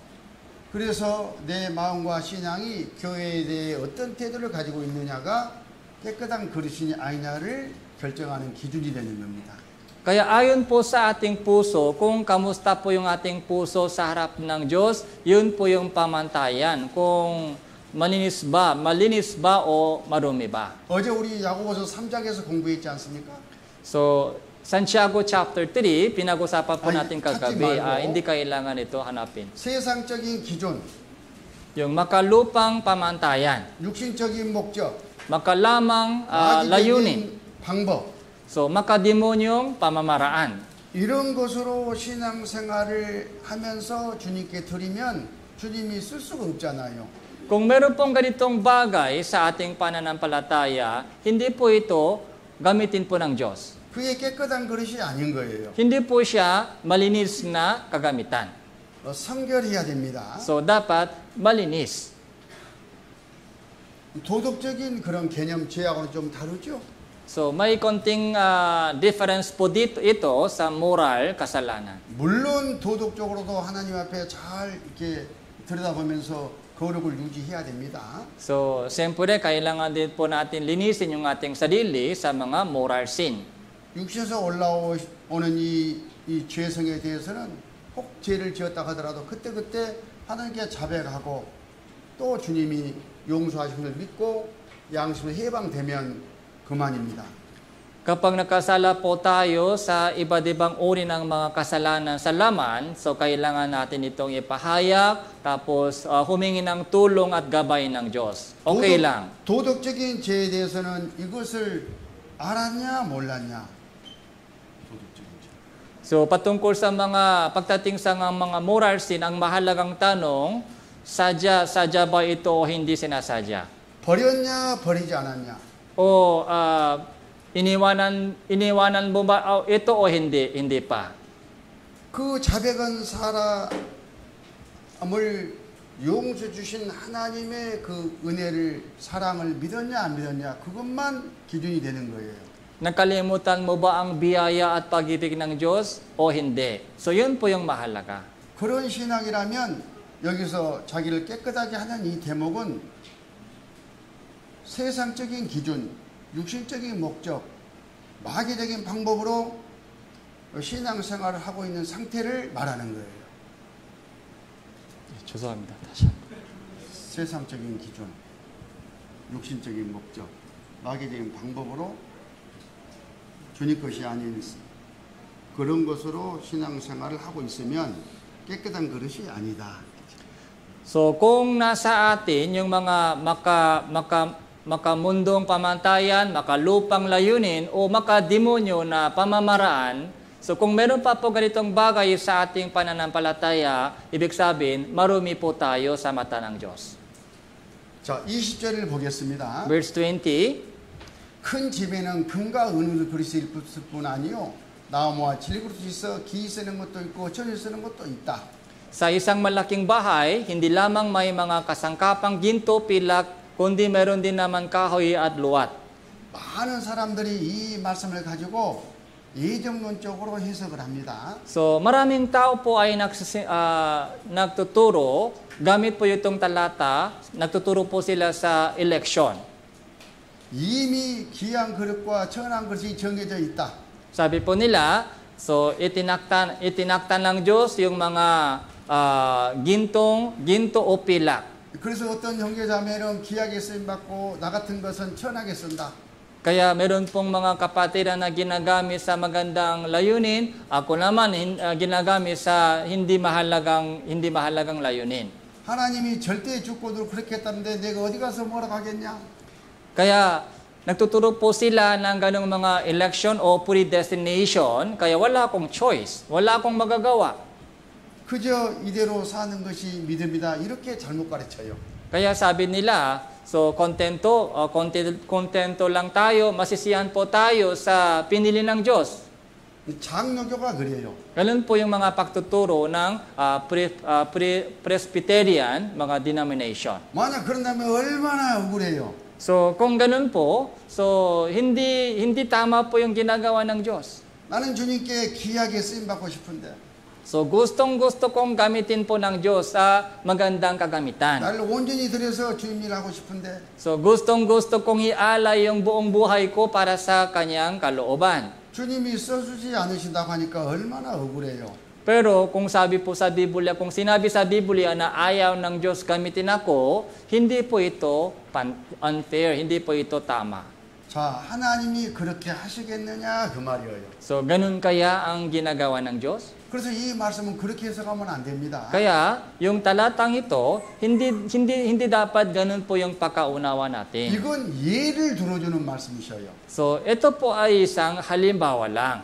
큰 부잣집에 가봐라. Kaya pumunta ka sa isang malaking bahay ng mayaman. 이런저런 그릇이 많이 있지 않냐. So maraming uri ng mga plato doon. 보니까 금그릇도 있고 은그릇도 있고 질그릇도 있다. May plato ng ginto, pilak, saka yung kahoy at luwat. 주인이 있을 때는 아주 맛있는 음식이라든가 소중한 음식은 금그릇을 꺼내서 쓰고 Kapag niluto ng mayari at magandang masarap na pagkain, ginagamit yung gintong plato. 어떤 음식은 그냥 허드렛 그릇을 쓰고 So para sa mga karaniwang pagkain, yung karaniwang plato lang ginagamit. 그때 이왕이면 금그릇처럼 쓰인 것이 좋겠어요? 은그릇처럼 쓰이는 게 좋겠어요? Anong uri ng plato mas gusto ninyo? Plato ng ginto o plato ng pilak? 내가 금그릇 은그릇이 아니라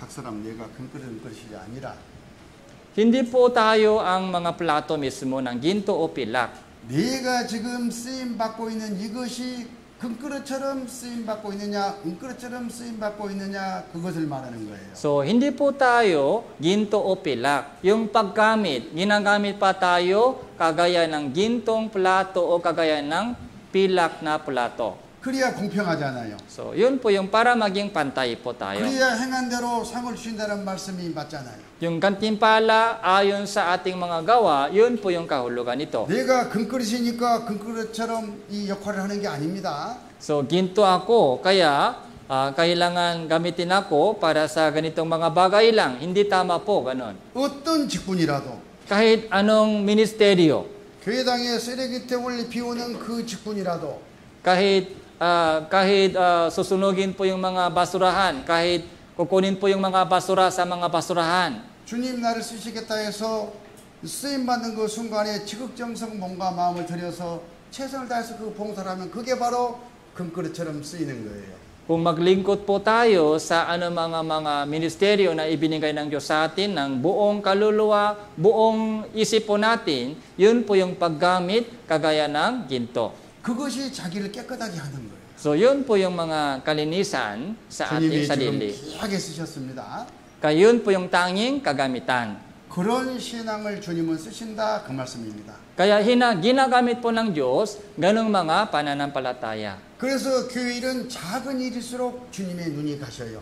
Kaya sa loob ng church, yung mga malilin na bagay, doon po tumitingin ang Diyos. 누가복음 16장을 보시겠습니다. Luke chapter 16, verse 10, ang tapat sa kakaunti ay tapat din naman sa marami, at ang di tapat sa kakaunti ay di rin naman tapat sa marami. 지극히 작은 것에 충성된 자가 큰 일에도 충성되는 겁니다. Ang tapat sa napakaliit na bagay ay tapat din naman sa malaking bagay. 사람이 볼 때는 아주 하찮은 조그마한 그 일이 주님에게는 큰 일이 되는 거예요. Yung mga maliliit na bagay sa mata ng tao ay malaking bagay sa mata ng Diyos. 주님은 주님이 나를 쓰시고자 하실 때에 내어드리냐 안 내어드리냐. Kaya ang tanong po ay inialay ba natin yung ating sarili kung gusto ng Diyos gamitin ako? 나를 주님께 드렸느냐 드렸지 않았느냐. So, inialay ba natin yung ating sarili o hindi? 그걸 충성이라고 하는 겁니다. Yun po yung tinatawag na katapatan. 그거 하나만 봐요. Yun lang po tinitingnan ng Diyos. 그래서 지극히 작은 것에 충성된 이 상태가 금그릇처럼 쓰이고 있는 겁니다. Kaya pagiging tapat sa kakaunti, yun po yung mga paggamit ng kagaya ng ginto. 그 사람에게 교회의 일 중에 소중한 일도 또 맡기는 겁니다. Kaya kung tapat po sila sa maliliit na bagay, binigyan po sila ng malaking bagay. 이런 것들도 마음에 두고 생활해야 되겠습니다. Kaya kailangan po natin ito itanim sa ating puso. 12장 1절. So Roma chapter 12 verse 1. Kaya nga mga kapatid, isinasamo ko sa inyo alang-alang sa mga kahabagan ng Diyos na inyong ialay ang inyong mga katawan na isang handog na buhay, banal at kasiyasiya sa Diyos na siyang ninyong makatuwirang paglilingkod. 우리 몸을 거룩한 산제사라 드리라. 이 설명을 지금까지 했습니다. So ialay mo ang inyong mga katawan na isang handog na buhay. 이게 영적 예배입니다. Ito po yung isang spiritual na service, yung paglilingkod. 자, 하나님은 일을 하십니다. Ang Diyos po, siya po yung gumagawa. 교회에서 일을 하셔요. Kumikilos po siya sa iglesia. 그 일을 하실 때에 각 사람 내 직분을 써서 일을 하셔요. So, ginagamit po niya yung mga ministeryo ng bawat isa sa atin. 그래서 직분이 중요한 겁니다. Kaya napakahalaga po yung ministeryo. 그러면 교회의 직분은 누가 주시는가? Sino ang nagbibigay ng ministeryo sa 왜 iglesia? 주시는가? Ano po yung purpose? 그 직분을 가지고 우리를 써서 일하시는 하나님의 그 원리에 대해서 성경 말씀을 통해 정리하고자 합니다. So, pag-aralan po natin yung prinsipyo kung paano po ginagamit po ng Diyos yung ministeryo sa iglesia. 고린도전서 12장을 보시겠습니다. Unang Korinto chapter 12. 다 찾으셔야 됩니다. So, hanapin po natin sa ating Biblia.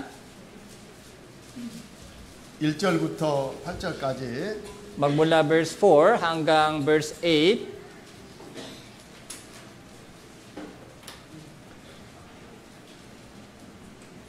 May iba't ibang uri ng mga kaloob, sabalit iisang Espiritu. At may iba't ibang uri ng paglilingkod, sabalit iisang Panginoon. May iba't ibang uri ng gawain, sabalit iisang Diyos na gumagawa ng lahat ng mga bagay sa lahat. Subalit sa bawat isa ay ibinigay ang pagpapahayag ng Espiritu upang pagkinabangan ng lahat. Sa isa ay ibinigay sa pamamagitan ng Espiritu ang salita ng karunungan, at sa iba ang salita ng kaalaman ayon sa ganun din Espiritu. 예, 여기까지만 보겠습니다. Hanggang dito lang po muna. 6절을 먼저 봅니다. Verse 6 po muna, verse 6.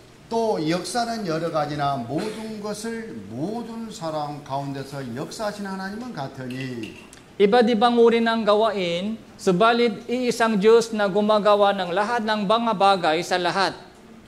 역사하시는 하나님, Ang Diyos ang gumagawa. 하나님이 일을 하신다 그런 뜻이에요. So, ibig sabihin, ang Diyos po ang nagtatrabaho.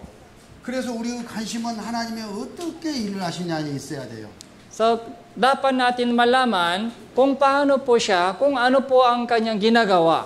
교회의 모든 일은 하나님의 일이에요. So, lahat po ng mga nangyayari sa iglesia ay gawain ng Diyos. 그래서 교회 일은 하나님이 하신다라는 생각을 갖고 있어야 돼요. Kaya kailangan po natin isipin, ang Diyos ang kumikilos sa iglesia. 하나님께서는 자기의 일, 교회의 일을 계획하셔요. Ang Diyos po ang nagpaplano ng kanyang trabaho sa iglesia. 교회의 일은 하나님이 계획하시는 겁니다. Kaya gawain sa iglesia ay ang Diyos ang nagplano. 그리고 언제 일을 하느냐 하나님이 정하신 때에 해요. Tapos, kailan po siya nagtatrabaho? Ayon sa panahon ng Diyos. 그리고 하나님이 자기의 능력과 자기의 지혜로 하셔요. Tapos, sa pamamagitan ng kapangyarihan at karunungan ng Diyos. 그런데 그 일을 하실 때에 쓰는 도구가 있어요. So, ano po ang ginagamit niyang instrumento? 그게 바로 구원받은 사람들의 직분입니다. So, yun po yung ministeryo ng mga taong ligtas.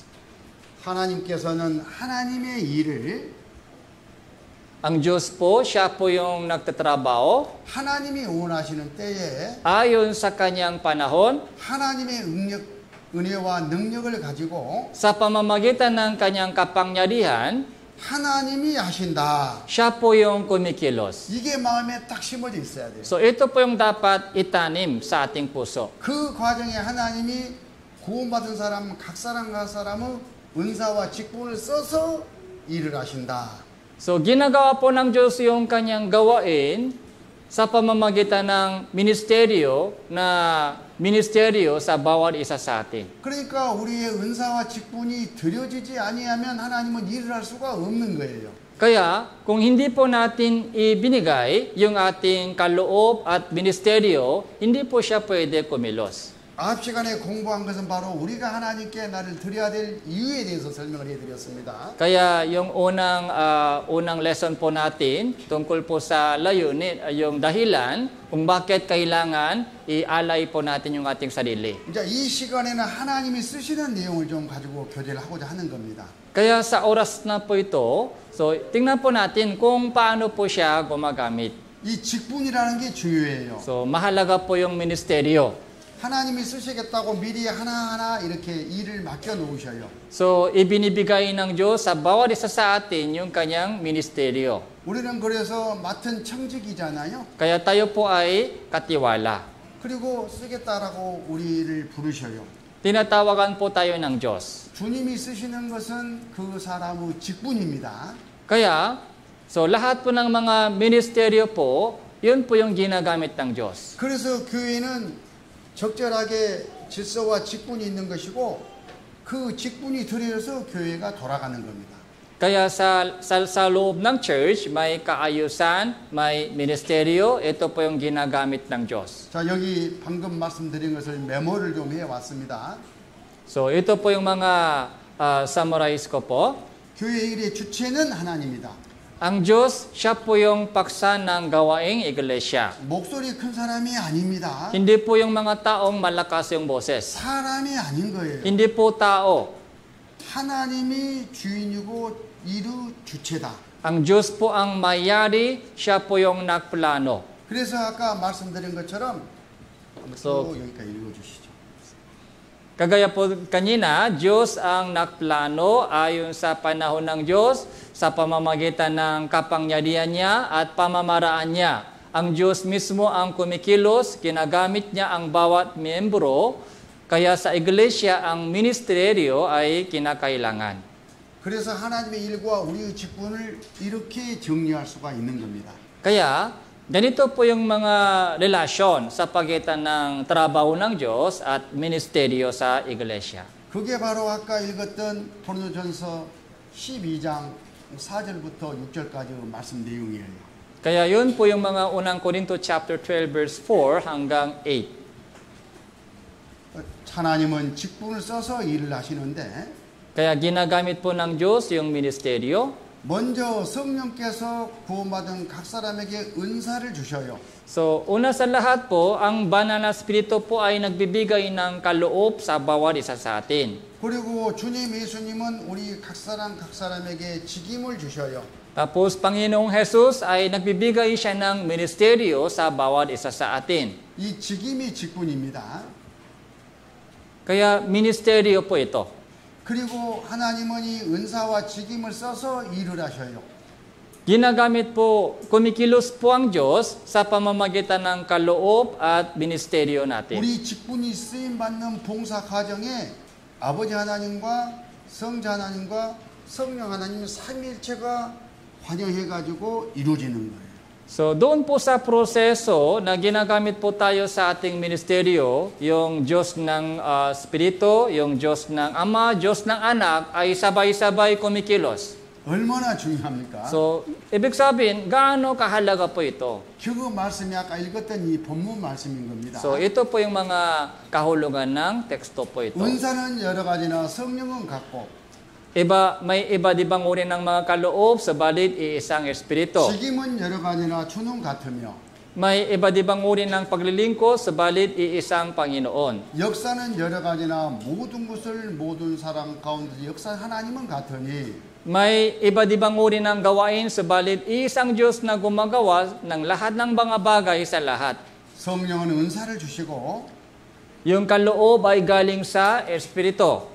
주님은 직임을 맡기시고 Yung paglilingkod ay galing po sa Panginoon. 아버지 하나님은 그걸 써서 일을 하신다 그런 내용이에요. Ang amang Diyos po ay kumikilos sa pamamagitan ng bagay ito. 성부와 성자와 성령이 관여하시잖아요. Yung Diyos ng Ama, Diyos ng Anak, Diyos ng Banal na Espiritu po ay kumikilos po doon. 그래서 우리의 봉사는 은사와 직임과 역사가 어우러져서 이루어지는 겁니다. Kaya doon po sa ating mga ministeryo, yung kaloob, paglilingkod, gawain ay nakakasama. 우리가 드리는 봉사는 하나님의 일이에요. Kaya yung ating mga ministeryo, yun po yung trabaho ng Diyos. 이렇게 드려진 봉사가 금이나 보석으로 드려진 봉사인 거예요. Kapag ganito po yung mga pag-alay po natin sa Diyos, yun po yung paggamit sa isang gintong plato. 나중에 공력 시험할 때 타지 않는 봉사는 이렇게 이루어져야 되는 겁니다. Kapag ganito po yung proseso ng ating ministeryo, hindi po masusunog po yung ating trabaho sa apoy. 자, 11절. Verse 11, ang lahat ng ito ay pinakilos ng iisa at ganun din Espiritu na namamahagi sa bawat isa ayon sa pasya ng Espiritu. 이 모든 일은 같은 한 성령이 각 사람에게 나누어 주셨잖아요. Kaya isang Diyos po, isang Espiritu po ay namamahagi sa bawat isa sa atin. 내 재능은 내 것이 아니고 성령이 주신 성령의 은사예요. Yung talento ko po, hindi sa akin. Ito po yung isang kaloob ng Banal na Espiritu. 뭐 하려고 주셨다고요? So, ano po yung layunin? 하나님이 쓰시기 위해서 주신 겁니다. So para magamit po tayo ng Diyos. 그래서 자기의 재능을 자랑할 것이 없어요. Kaya, so yung ating mga talento, hindi pwede ito maipagmalaki natin.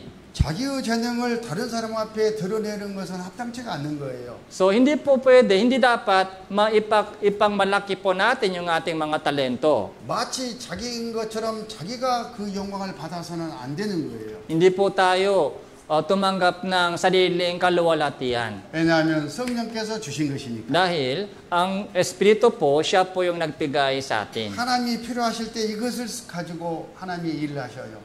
Para magamit po natin ito para sa gawain ng Diyos. 근데 자기 것이라고 착각한 사람 것을 쓰겠어요? 안 쓰겠어요? Pero kung iniisip po natin na ito ay sa akin, gagamitin po ba siya ng Diyos? 많고 많은 형제자매들 가운데 거룩하지 아니한 그런 신앙을 왜 써요?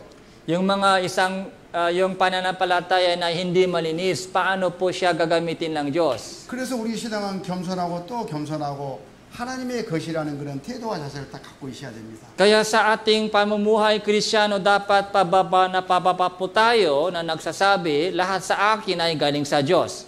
그것이 자기를 깨끗하게 하는 것이고 그 신앙을 귀하게 하나님께서 쓰셔요. So yun po yung pagpapalinis po ng ating sarili sa harap ng Diyos. 성령이 나눠주신 겁니다. Galing ang Diyos po, yung banal na Espiritu po ay nagbibigay sa akin. 고린도 전서 9장 17절을 읽습니다. Unang Korinto chapter 9 verse 17, sapagkat kung ito ay gawin ko na maluwag sa kalooban, ay may gantimpala ako. Ngunit kung hindi maluwag sa kalooban, isang pangangasiwa ang pinakatiwala sa akin. 바울 사도의 고백입니다. Ito po yung confession ni Apostol Pablo. 고린도교회 형제 자매들이 바울을 너무 어렵게 했어요. So nahirapan po si Apostol Pablo sa mga kapatiran ng Korinto. 정말 마음 같아서는 그냥 포기하고 돌아가 버리고 싶어요. Kaya sa puso niya, gusto niya sumuko at umalis na. 그렇지만 현재 지금 이 직분은 성령의 은사를 주시고 주님께서 이 직임을 맡기시고 하나님이 쓰시겠다고 여기에 나를 두셨기 때문에 나는 부득이 이 일을 계속한다. Pero alam po ni Apostol Pablo yung ministeryo po niya ay galing po sa banal na Espiritu. Tapos tinutulungan po siya ng Panginoon kaya hindi po niya ito maiwan. 그래서 교회 봉사는 내 마음의 상태하고는 아무 상관이 없는 거예요. Kaya doon po sa ministeryo sa church, kahit gusto natin o ayaw natin, dapat tuloy-tuloy. 내가 하고 싶으면 하고 하기 싫으면 말고. Kung gusto kong gagawin, pag ayaw, hindi tama. 기분 좋으면 하면서 눌러날라고 그렇지 않으면 인상 쓰고. Kapag masaya po tayo sa ating paglilingkod, umaawit. Kung hindi, nalulungkot po tayo, nagagalit. 오늘 내 마음이 이렇게 지옥 같은데 교회 가서 봉사해봐야 하나님이 받으시겠나? Yung puso ko ay kagaya ng isang imperno. Paano ako makapaglingkod sa church ngayon? 그래서 자기의 마음의 감정 상태에 따라서 봉사를 하고 안 하고를 결정하는 식구들이 종종 있어요.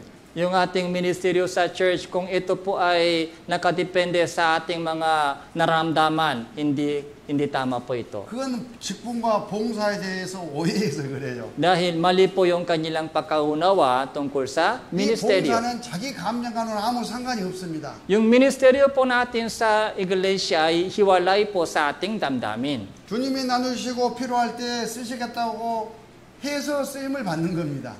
So, ibinigay ng Diyos sa atin yung kaloob para ito po ay magamit niya para sa kanyang kalooban. 오늘 교회당에 나와서 청소해라. Halimbawa, nagutos po siya, maglinis ka sa iglesia ngayon, sa church. 전혀 마음은 내키지 않아도 와서 청소를 하면은 바로 그게 순종입니다. Pero sa puso, parang ayaw. Wala pong kusang loob, pero ganun pa man, kung maglinis po tayo sa church, ito po yung pagsunod. 주님은 지금 그 사람을 써서 하나님의 일을 하고 계시는 거예요. So, ginagamit po siya ng Diyos para sa gawain niya. 그것이 바로 천국의 상급으로 예비됩니다. So, yun po yung magiging kantimpala sa langit. 내가 이런 지옥 같은 마음으로 봉사했는데 천국의 상급이 쌓이겠나? Yung puso ko ay magulo, mahirap, kagaya ng imperno. Paano kaya tuloy ako sa ministeryo? 하나님이 상을 주실까? Kagantimpala ba ako ng Diyos? 내 신앙을 먼저 만들어가지고 하나님께 드리려고 하는데 그렇지가 않아요. Hindi ba dapat i-recover muna ako sa Christian living para bago bumalik sa ministeryo, hindi tama po yun. 내 신앙이 좋게 만들어지는 상태 하나님께 드리면 얼마나 좋겠습니까? Kung maganda po yung ating puso at naglilingkod po tayo sa ministry, yun po yung pinakamaganda. 그렇지 않는다고 하더라도 하나님이 쓰시겠다고 하면은 봉사를 하는 거예요. Pero kahit hindi maganda yung ating puso, dapat tuloy-tuloy pa rin po tayo sa ating ministeryo. Yun po yung tunay na paglilingkod. 그러면 천국에 그대로 동일하게 상급이 쌓여가요. So kung ganun, kahit ganun po, magkakaroon din po tayo ng gantimpala sa langit. 그러면 그 순간에 성령이 우리 안에 역사하셔가지고 내 신앙도 바르게 세워져 가요. Kaya habang nalilingkod po tayo sa ating ministeryo, kumikilos ang banal na Espiritu po sa ating puso, kaya doon po makakabalik po tayo sa dating 아마 우리 형제 pamumuhay. 자매님들 그런 경험들이 있으실 겁니다. Sa tingin ko, meron po kayong mga experience tungkol dito. 교회에 나오는 과정에서는 여러 갈등을 가지고 나왔을 거예요. Kaya minsan, mahirap mag-church, parang ayaw mag-church. 그러나 봉사를 마치고 교제를 마치고 돌아갈 때는 얼마나 기분이 좋습니까? Pero pagkatapos ng fellowship at ministeryo, ang saya ng puso sa pag-uwi. 하나님의 은혜 안에서 룰루랄라 돌아가잖아요. Kaya sumasayaw po tayo, umaawit po tayo sa ating pag-uwi. 내가 순종하고 오기를 너무 잘했다. So, mabuti yung mga decision ko na sumunod sa kalooban niya. 하나님이 그렇게 해주셔요. So, ganun po yung mga kalooban ng Diyos. 그게 순서입니다. So, yun po yung tamang proseso. 내 마음이 가는 대로 가서 봉사하는 게 아니라 봉사를 하면 내 마음이 만들어지게 돼 있어요. Hindi po, kahit hindi po handa yung ating puso, so sumama muna sa ministeryo, kung gano'n, bibigyan ka ng mga kagalakan sa puso. 바울이 바로 그것을 신앙 고백했던 겁니다. So, yun po yung sinabi po ni Apostol Pablo. 나는 직분을 받았기 때문에 마땅히 일을 해야 되고 지금 하고 있다. 그런 뜻입니다. So, yung ministeryo po ito ay ipinakatiwala sa akin, kaya kahit may kusang loob at wala, dapat tuloy ako sa ministeryo. 고린도전서 4장 1절 2절 Unang Korinto chapter 4 verse 1 hanggang 2. Kaya't ituring ninyo kami bilang mga lingkod ni Kristo at mga katiwala na mga hiwaga ng Diyos. Bukod dito, kailangan sa mga katiwala na sila ay matakpuan tapat. 주님께서 구하시는 것은 다름 아닌 충성이에요. Ang hinahanap po ng Diyos sa atin ay katapatan. 감정과 마음을 구하시는 것이 아닙니다. So hindi po damdamin, hindi po yung mga emotion hinahanap niya sa atin. 하나님이 나를 쓰시겠다고 할 때 예, 여기 있습니다. 내어드리는 바로 그 충성이 하나님을 기쁘게 하시는 겁니다. So doon po sa katapatan sa ating puso na magsasabi po, opo, gagamitin niyo po ako, doon po matutuwa po ang Diyos. 하나님은 우리에게 직분을 맡길 때 이런 마음으로 맡기셨어요. Kaya, ganito po yung puso ng Diyos nung ibinigay niya sa atin yung ministeryo. 디모데전서 1장 12절을 같이 읽습니다. Unang Timoteo chapter 1 verse 12, basahin po natin ito ng sabay-sabay. Nagpapasalamat ako sa Kanya na nagpapalakas sa akin kay Kristo Jesus na Panginoon natin. Sapagkat ako ay itinuring niyang tapat na ako ay inilagay sa paglilingkod sa Kanya. 주님께서 우리에게 직분을 맡기셨습니다. So, ipinakatiwala niya sa atin ang ministeryo. 우리가 잘하고 준비되어 있어서 맡기신 게 아니라는 뜻이에요. So, hindi dahil magaling po tayo, hindi rin po handa po tayo. 믿고 맡겨주시는 거예요. So, ipinakatiwala po niya sa atin. 이 녀석 아직 형편도 믿음도 연약하지만 Kahit mahina pa po tayo sa ating pananampalataya at hindi maganda yung sitwasyon, 네가 이 직임을 맡기면은 충성되게 성실하게 최선을 다해서 감당해 줄 거다 하는 믿는 믿음으로 맡겨주셔요. may tiwala po ang Diyos sa atin na nagsabi, kung bibigyan ko siya ng itong ministeryo, magagampanan po niya ito sa kabila ng maraming problema o kahinaan. 주님이 나 같은 것을 믿어주신다 그 말입니다. So, ibig sabihin, ang Diyos po, Panginoon po ay may tiwala sa atin na isang hamak na tao. 뭘 믿어주신다고요? So, ano po yung pinaniwalaan po? Ano po yung pinagtitiwalaan po niya sa atin? 내가 맡긴 일을 성실하게 충성해 줄 거다 하는 믿음을 믿어주시는 거예요. Yung ating katapatan na tutuparin po yung ating katungkulan, yun po yung inaasahan po ng Diyos. 그러니까 우리가 주님께서 맡긴 이 직분 봉사를 소홀히 하게 되면 Kaya, kung tama po tayo sa itong ministeryo, 나를 믿어주시는 주님을 배신한 거예요. so malulungkot po ang Diyos na nagtiwala sa atin. 죄 짓고 지옥 갈 수밖에 없는 진짜 보잘것없는 나를 구원해 주신 것도 너무나 감사한데 So napakalaki po yung ating pusong pasalamat sa Diyos dahil isang hamak na baksak na makasalanan ay iniligtas po niya. 나를 믿어주시고 하나님과 함께 천국 일을 할 수 있도록 이 귀한 직분을 주시다니 너무나 감사합니다. 이게 바른 태도잖아요.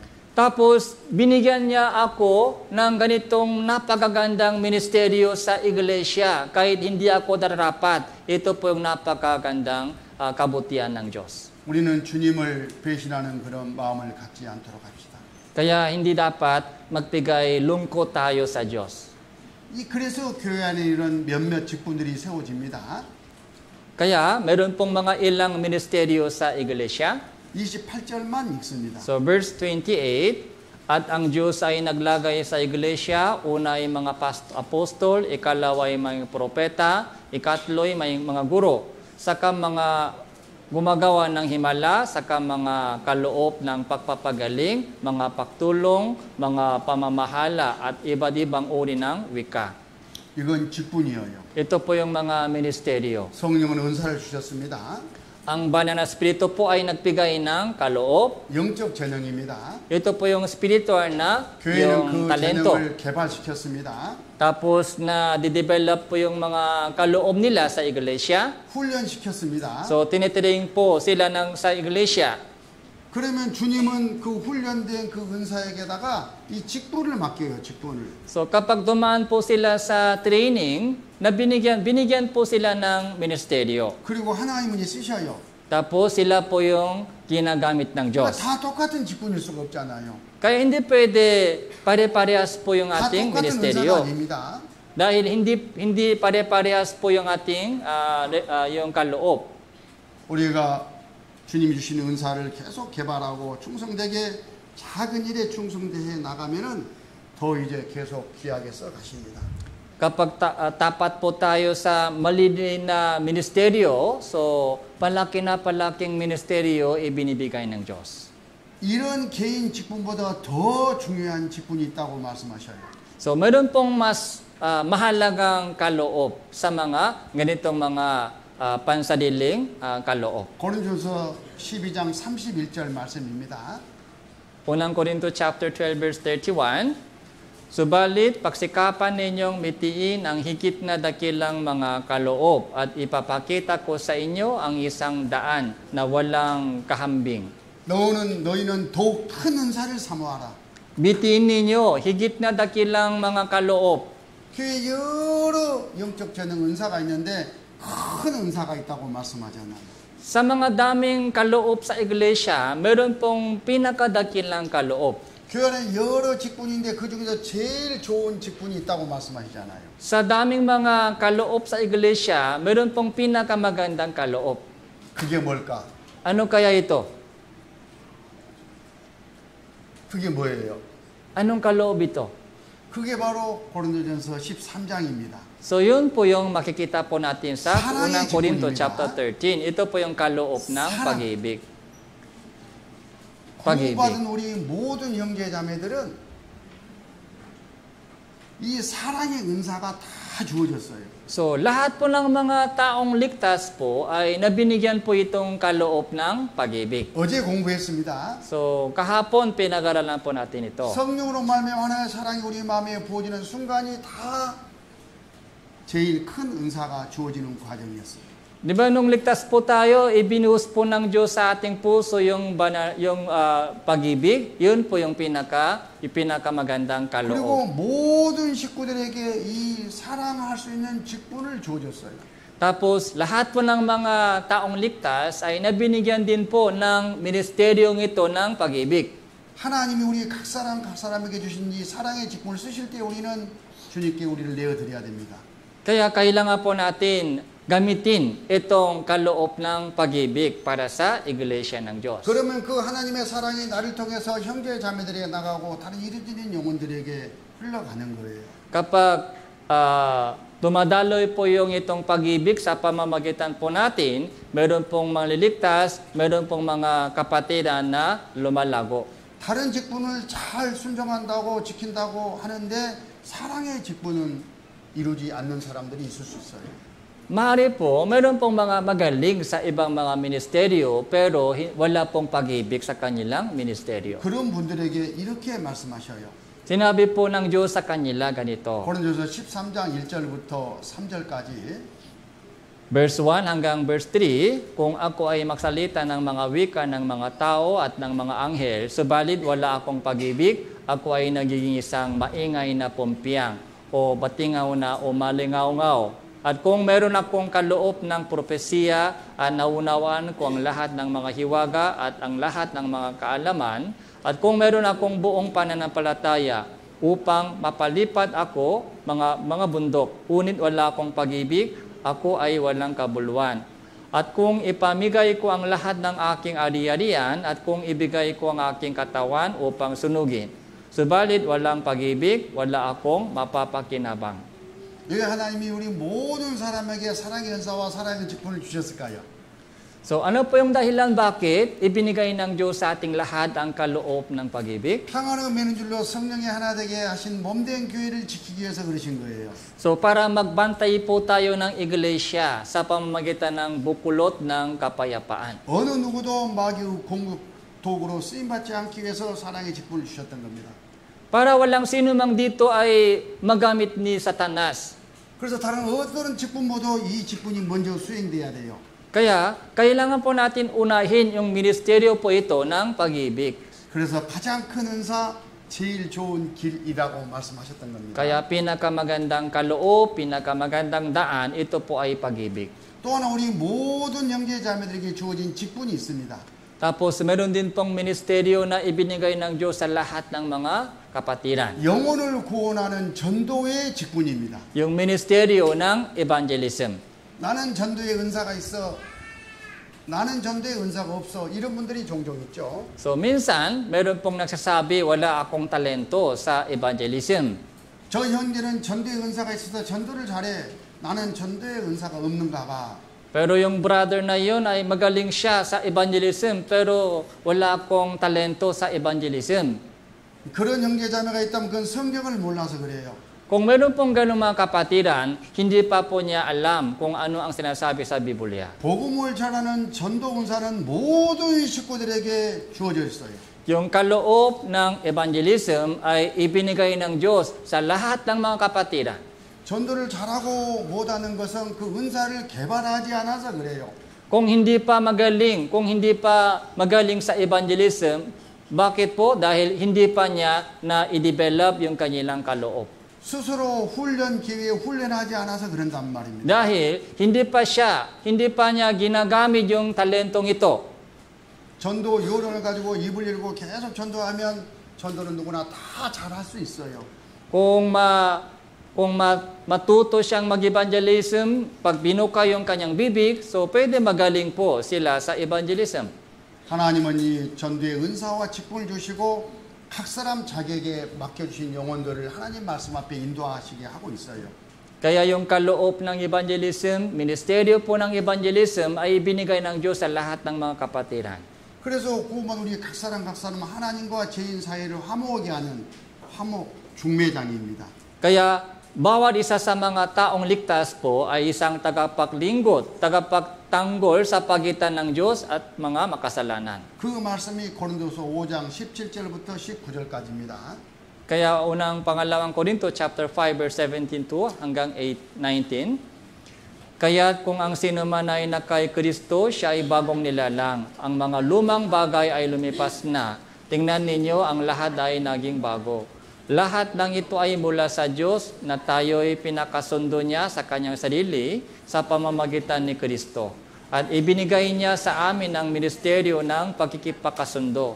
Sa makatuwid kay Kristo ay pinakasundo ng Diyos ang salibutan at ang kanyang sarili na hindi binibilang sa kanila ang kanilang mga kasalanan. At ipinakatiwala sa amin ang salita ng pagkikipagkasundo. 하나님께서 기뻐 받으시는 봉사를 가지고 좀 정리를 하겠습니다. So, ganito po yung ministeryo na ikinalulugot ng Panginoon. 봉사의 동기는 주님을 위해서여야 됩니다. Yung motibo sa ating paglilingkod ay dapat para sa Panginoon. 당연한 거죠. So, 주님께서 쓰시는 거니까. Siyempre po dapat ganito. 또 주님께서 우리를 쓰시는 도구는 우리의 몸입니다. Yung instrumento na ginagamit ng Diyos sa ating ministeryo ay yung ating katawan. 고린도 후서 5장 9절 Pangalawang Korinto chapter 5 verse 9 to 10. 그런즉 우리는 거하든지 떠나든지 주를 기쁘시게 하는 자 되기를 힘쓰노라. Kaya't maging nasa tahanan o malayo sa tahanan, ang aming mitiin ay ang bigyan siya ng kasiyahan. 이는 우리가 다 반드시 그리스도의 십자가 앞에 드러나 각각 선악간의 그 몸으로 향을 따라 받으려 함이라. Sapagkat tayong lahat ay kailangan humarap sa hukuman ni Kristo upang bawat isa ay tumanggap ng kabayaran sa mga bagay na ginawa niya sa pamamagitan ng katawan, maging mabuti o masama. 우리는 이 말씀을 익숙하게 알고 있습니다. So, alam po natin yung talatang ito. 주님 오실 때에 상을 나눠주는 심판이 있습니다. Pagbalik po ng Panginoon, haharap po tayo doon sa hukuman ni Kristo. 그때 우리 구원받은 사람들은 상을 받을 겁니다. Kaya lahat po ng mga Kristiyano ay tatanggap ng kantimpala. 주님은 상을 주실 겁니다. So, ang Panginoon po ay magbibigay ng kantimpala. 어떤 기준으로 주시느냐? So, ano po yung pamantayan? 이걸 알아야 되는 거예요. Ito po yung dapat natin malaman. 각각 선악간의 그 몸으로 행을 따라 받으려 함이라. So, sa mga bagay na ginawa niya sa pamamagitan ng katawan. 여기는 선악간에는 어떤 일을 했느냐예요. So, maging mabuti o masama, kung anong uri ng ginawa. 여기서 선악은 세상 사람들이 말하는 그런 선악의 개념이 아닙니다. Yung mabuti at masama dito, hindi po yung ayon sa makasalibutang pamantayan. 하나님의 뜻대로 쓰임 받은 것이 선이에요. So, kung sumunod ka sa kalooban ng Diyos, yun po yung kabutihan. 여기 9절에 보면 주를 기쁘시게 하는 자. Di ba, pagpipigay lugod kasiyahan sa 그게 선인 Panginoon, 거예요. yun po yung kabutihan. 주님을 기쁘시게 하는 것이 선이에요. Pagbibigay lugod sa Panginoon, yun po yung kabutihan. 주님을 슬프게 하는 것이 악이에요. Pagbibigay lungkot sa Panginoon, yun po yung masama. 그러니까 주님의 뜻대로 주님의 방법으로 하는 바로 그것이 선이죠. Kaya, yung paglakad po natin ayon sa kanyang kalooban, yun po yung mabuti. 우리에게 주어진 상은 그것을 따라서 주어져요. Kaya ayon po sa itong pamantayan, bibigyan po tayo ng kantimpala. 그리고 또 하나님의 몸으로 행한 것을 따라서 주십니다. Tapos, ayon po sa ating ginawa sa ating katawan. 이걸 지식적으로 아무리 잘 알고 있어도 실제 내 몸이 들여져 가지고 봉사가 이루어지지 아니하면 상은 없는 거예요. Kahit alam po ito sa ating ulo, pero kung hindi po natin ginagamit yung ating katawan sa ministry, walang kantimpala. 몸으로 행한 것에 따라서 주셔요. Ayon sa ating ginawa sa katawan. 예를 들면 어떤 형제 자매가 기도를 합니다. Halimbawa po, ganito po yung panalangin po ng mga isang kapatiran. 주님 오늘 구역 모임을 제가 나가기가 좀 어렵겠습니다. Panginoon, baka hindi ako makakasama sa cell group fellowship ngayong gabi. 물론 마음을 잘 먹으면 나갈 수 있는 상태입니다. Pero may puso ako, may puso. 그런데 일 때문에 뭘 때문에 핑계 대면서 안 갈 것을 마음에 미리 정해요. Pero dahil sa trabaho, dahil pagod sa katawan, sabi po niya, baka hindi ako makakapunta. 그러면서 주님께 기도를 해요. Ganito po yung panalangin po niya. 주님 제 마음 잘 아시죠? Panginoon, alam mo yung puso ko. 주님 사랑하는 거 아시죠? Alam mo na minamahal kita. 주님 헌금 많이 하는 것도 아시죠? Alam mo na malaking pera 내가 ibinibigay ko 늘 sa iyo. 봉사에 앞장서신 것도 아시죠? Alam mo na lagi akong sumasama 오늘 sa 또 구역 모임에 가고 싶은 gawain. 마음은 진짜 진실합니다. Meron akong puso na sana sumama sa Cell Group Fellowship ngayon. 그렇지만 제가 못 가는 사정을 좀 이해해 주세요. Pero- 이렇게 기도를 해요. Pasensya na po, hindi ako makakapunta ngayon. 그러면 주님은 뭐라고 말씀하시겠습니까? Ano po yung sasabihin ng Panginoon? 알았다 알았다. Sige, sige. 네 마음 알았다. Alam ko na yung puso mo. 충성스러운 네 마음을 알고 있다. Alam ko na yung tapat ang puso mo. 그러나 오늘 예비된 상은 없다. Pero wala kang gantimpala ngayon. 한국말에 국물도 없다 이런 말이 있어요. Kahit sabaw ng gantimpala, wala. 그러니까 주님께 드리는 봉사는 몸으로 드리는 거예요. Kaya yung paglilingkod po ay dapat gamit yung katawan po natin. 실천된 것만 상이 되는 거예요. Kapag sumama ka sa katawan, yun po yung magiging gantimpala. 마음만 좋게 먹고 실천 안 하면 나중에 주님 앞에 갔을 때 불가운데 얻은 구원만 딱 남아요. Kahit gaano kaganda po yung puso mo, pero kung walang ginawa sa katawan, walang gantimpala. 그런 분들 안 계시겠죠? Sana walang ganong tao dito. 이런 경험이 있습니다. Meron pong ganitong mga wika sa Korea. 누구라도 해야 할 일이면 내가 하자. Kung sino mang dapat gumawa, ako 교회의 ang 일입니다. gagawa sa church. 언제라도 해야 할 일이면 지금 하자. 미루지 Kung, 말고. kung ito ay kailangan kung gawin, ay dapat ngayon ko ito gagawin. 이왕 할 일이면 즐거운 마음으로 하자. Kung gagawin ko ito ngayon, gagawin ko ito na may masayang puso. 이런 마음으로 봉사하면 얼마나 좋겠습니까? So, kailangan po natin, kung ganito po yung puso po natin sa ating ministeryo, masaya po tayo. 그 다음에 기뻐 받으시는 봉사 세 번째 방향이 중요합니다. Pangalawa po, mahalaga ay direksyon. 뭐 때문에 봉사를 하느냐? So, ano ang tamang direksyon? 주님께 영광이 되니까 봉사하는 거죠. So, para maging kaluwalhatian sa 그럼 Panginoon. 어떻게 봉사하느냐? So, paano? 하나님이 공급하시는 힘으로 하는 겁니다. Sa pamamagitan ng kalakasan na Sa ibinibigay loob ng ng Diyos sa Maryo. atin.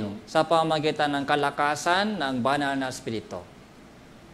얼마만큼 어떻게 봉사하느냐? So, hanggang saan po yung tamang sukat? 믿음의 분량대로 봉사하는 겁니다. Ayon po sa ating sukat ng pananampalataya. 로마서 12장 3절 Roma chapter 12 verse 3, sapagkat sinasabi ko sa pamamagitan ng biyaya na ibinigay sa akin na ang bawat isa sa inyo ay huwag mag-isip sa kanyang sarili na higit kaysa nararapat niyang isipin, kundi mag-isip ng may katinuan ayon sa sukat ng pananampalataya na ipinamahagi ng Diyos sa bawat isa. 하나님이 은사를 주시고 직분을 주시고 필요할 때 쓰십니다. So yung kaloob, ministeryo, ibinigay ng Diyos para magamit po tayo. 그때 그 직분만 잘 감당하면 된다 그런 뜻이에요. Kaya kapag binigyan po tayo ng ministeryo, so kailangan natin itong magampanan. 그런데 어떤 사람은 자기의 그 위치, 직분을 넘어서 가지고 자기를 대단한 사람처럼 여기는 사람이 있습니다.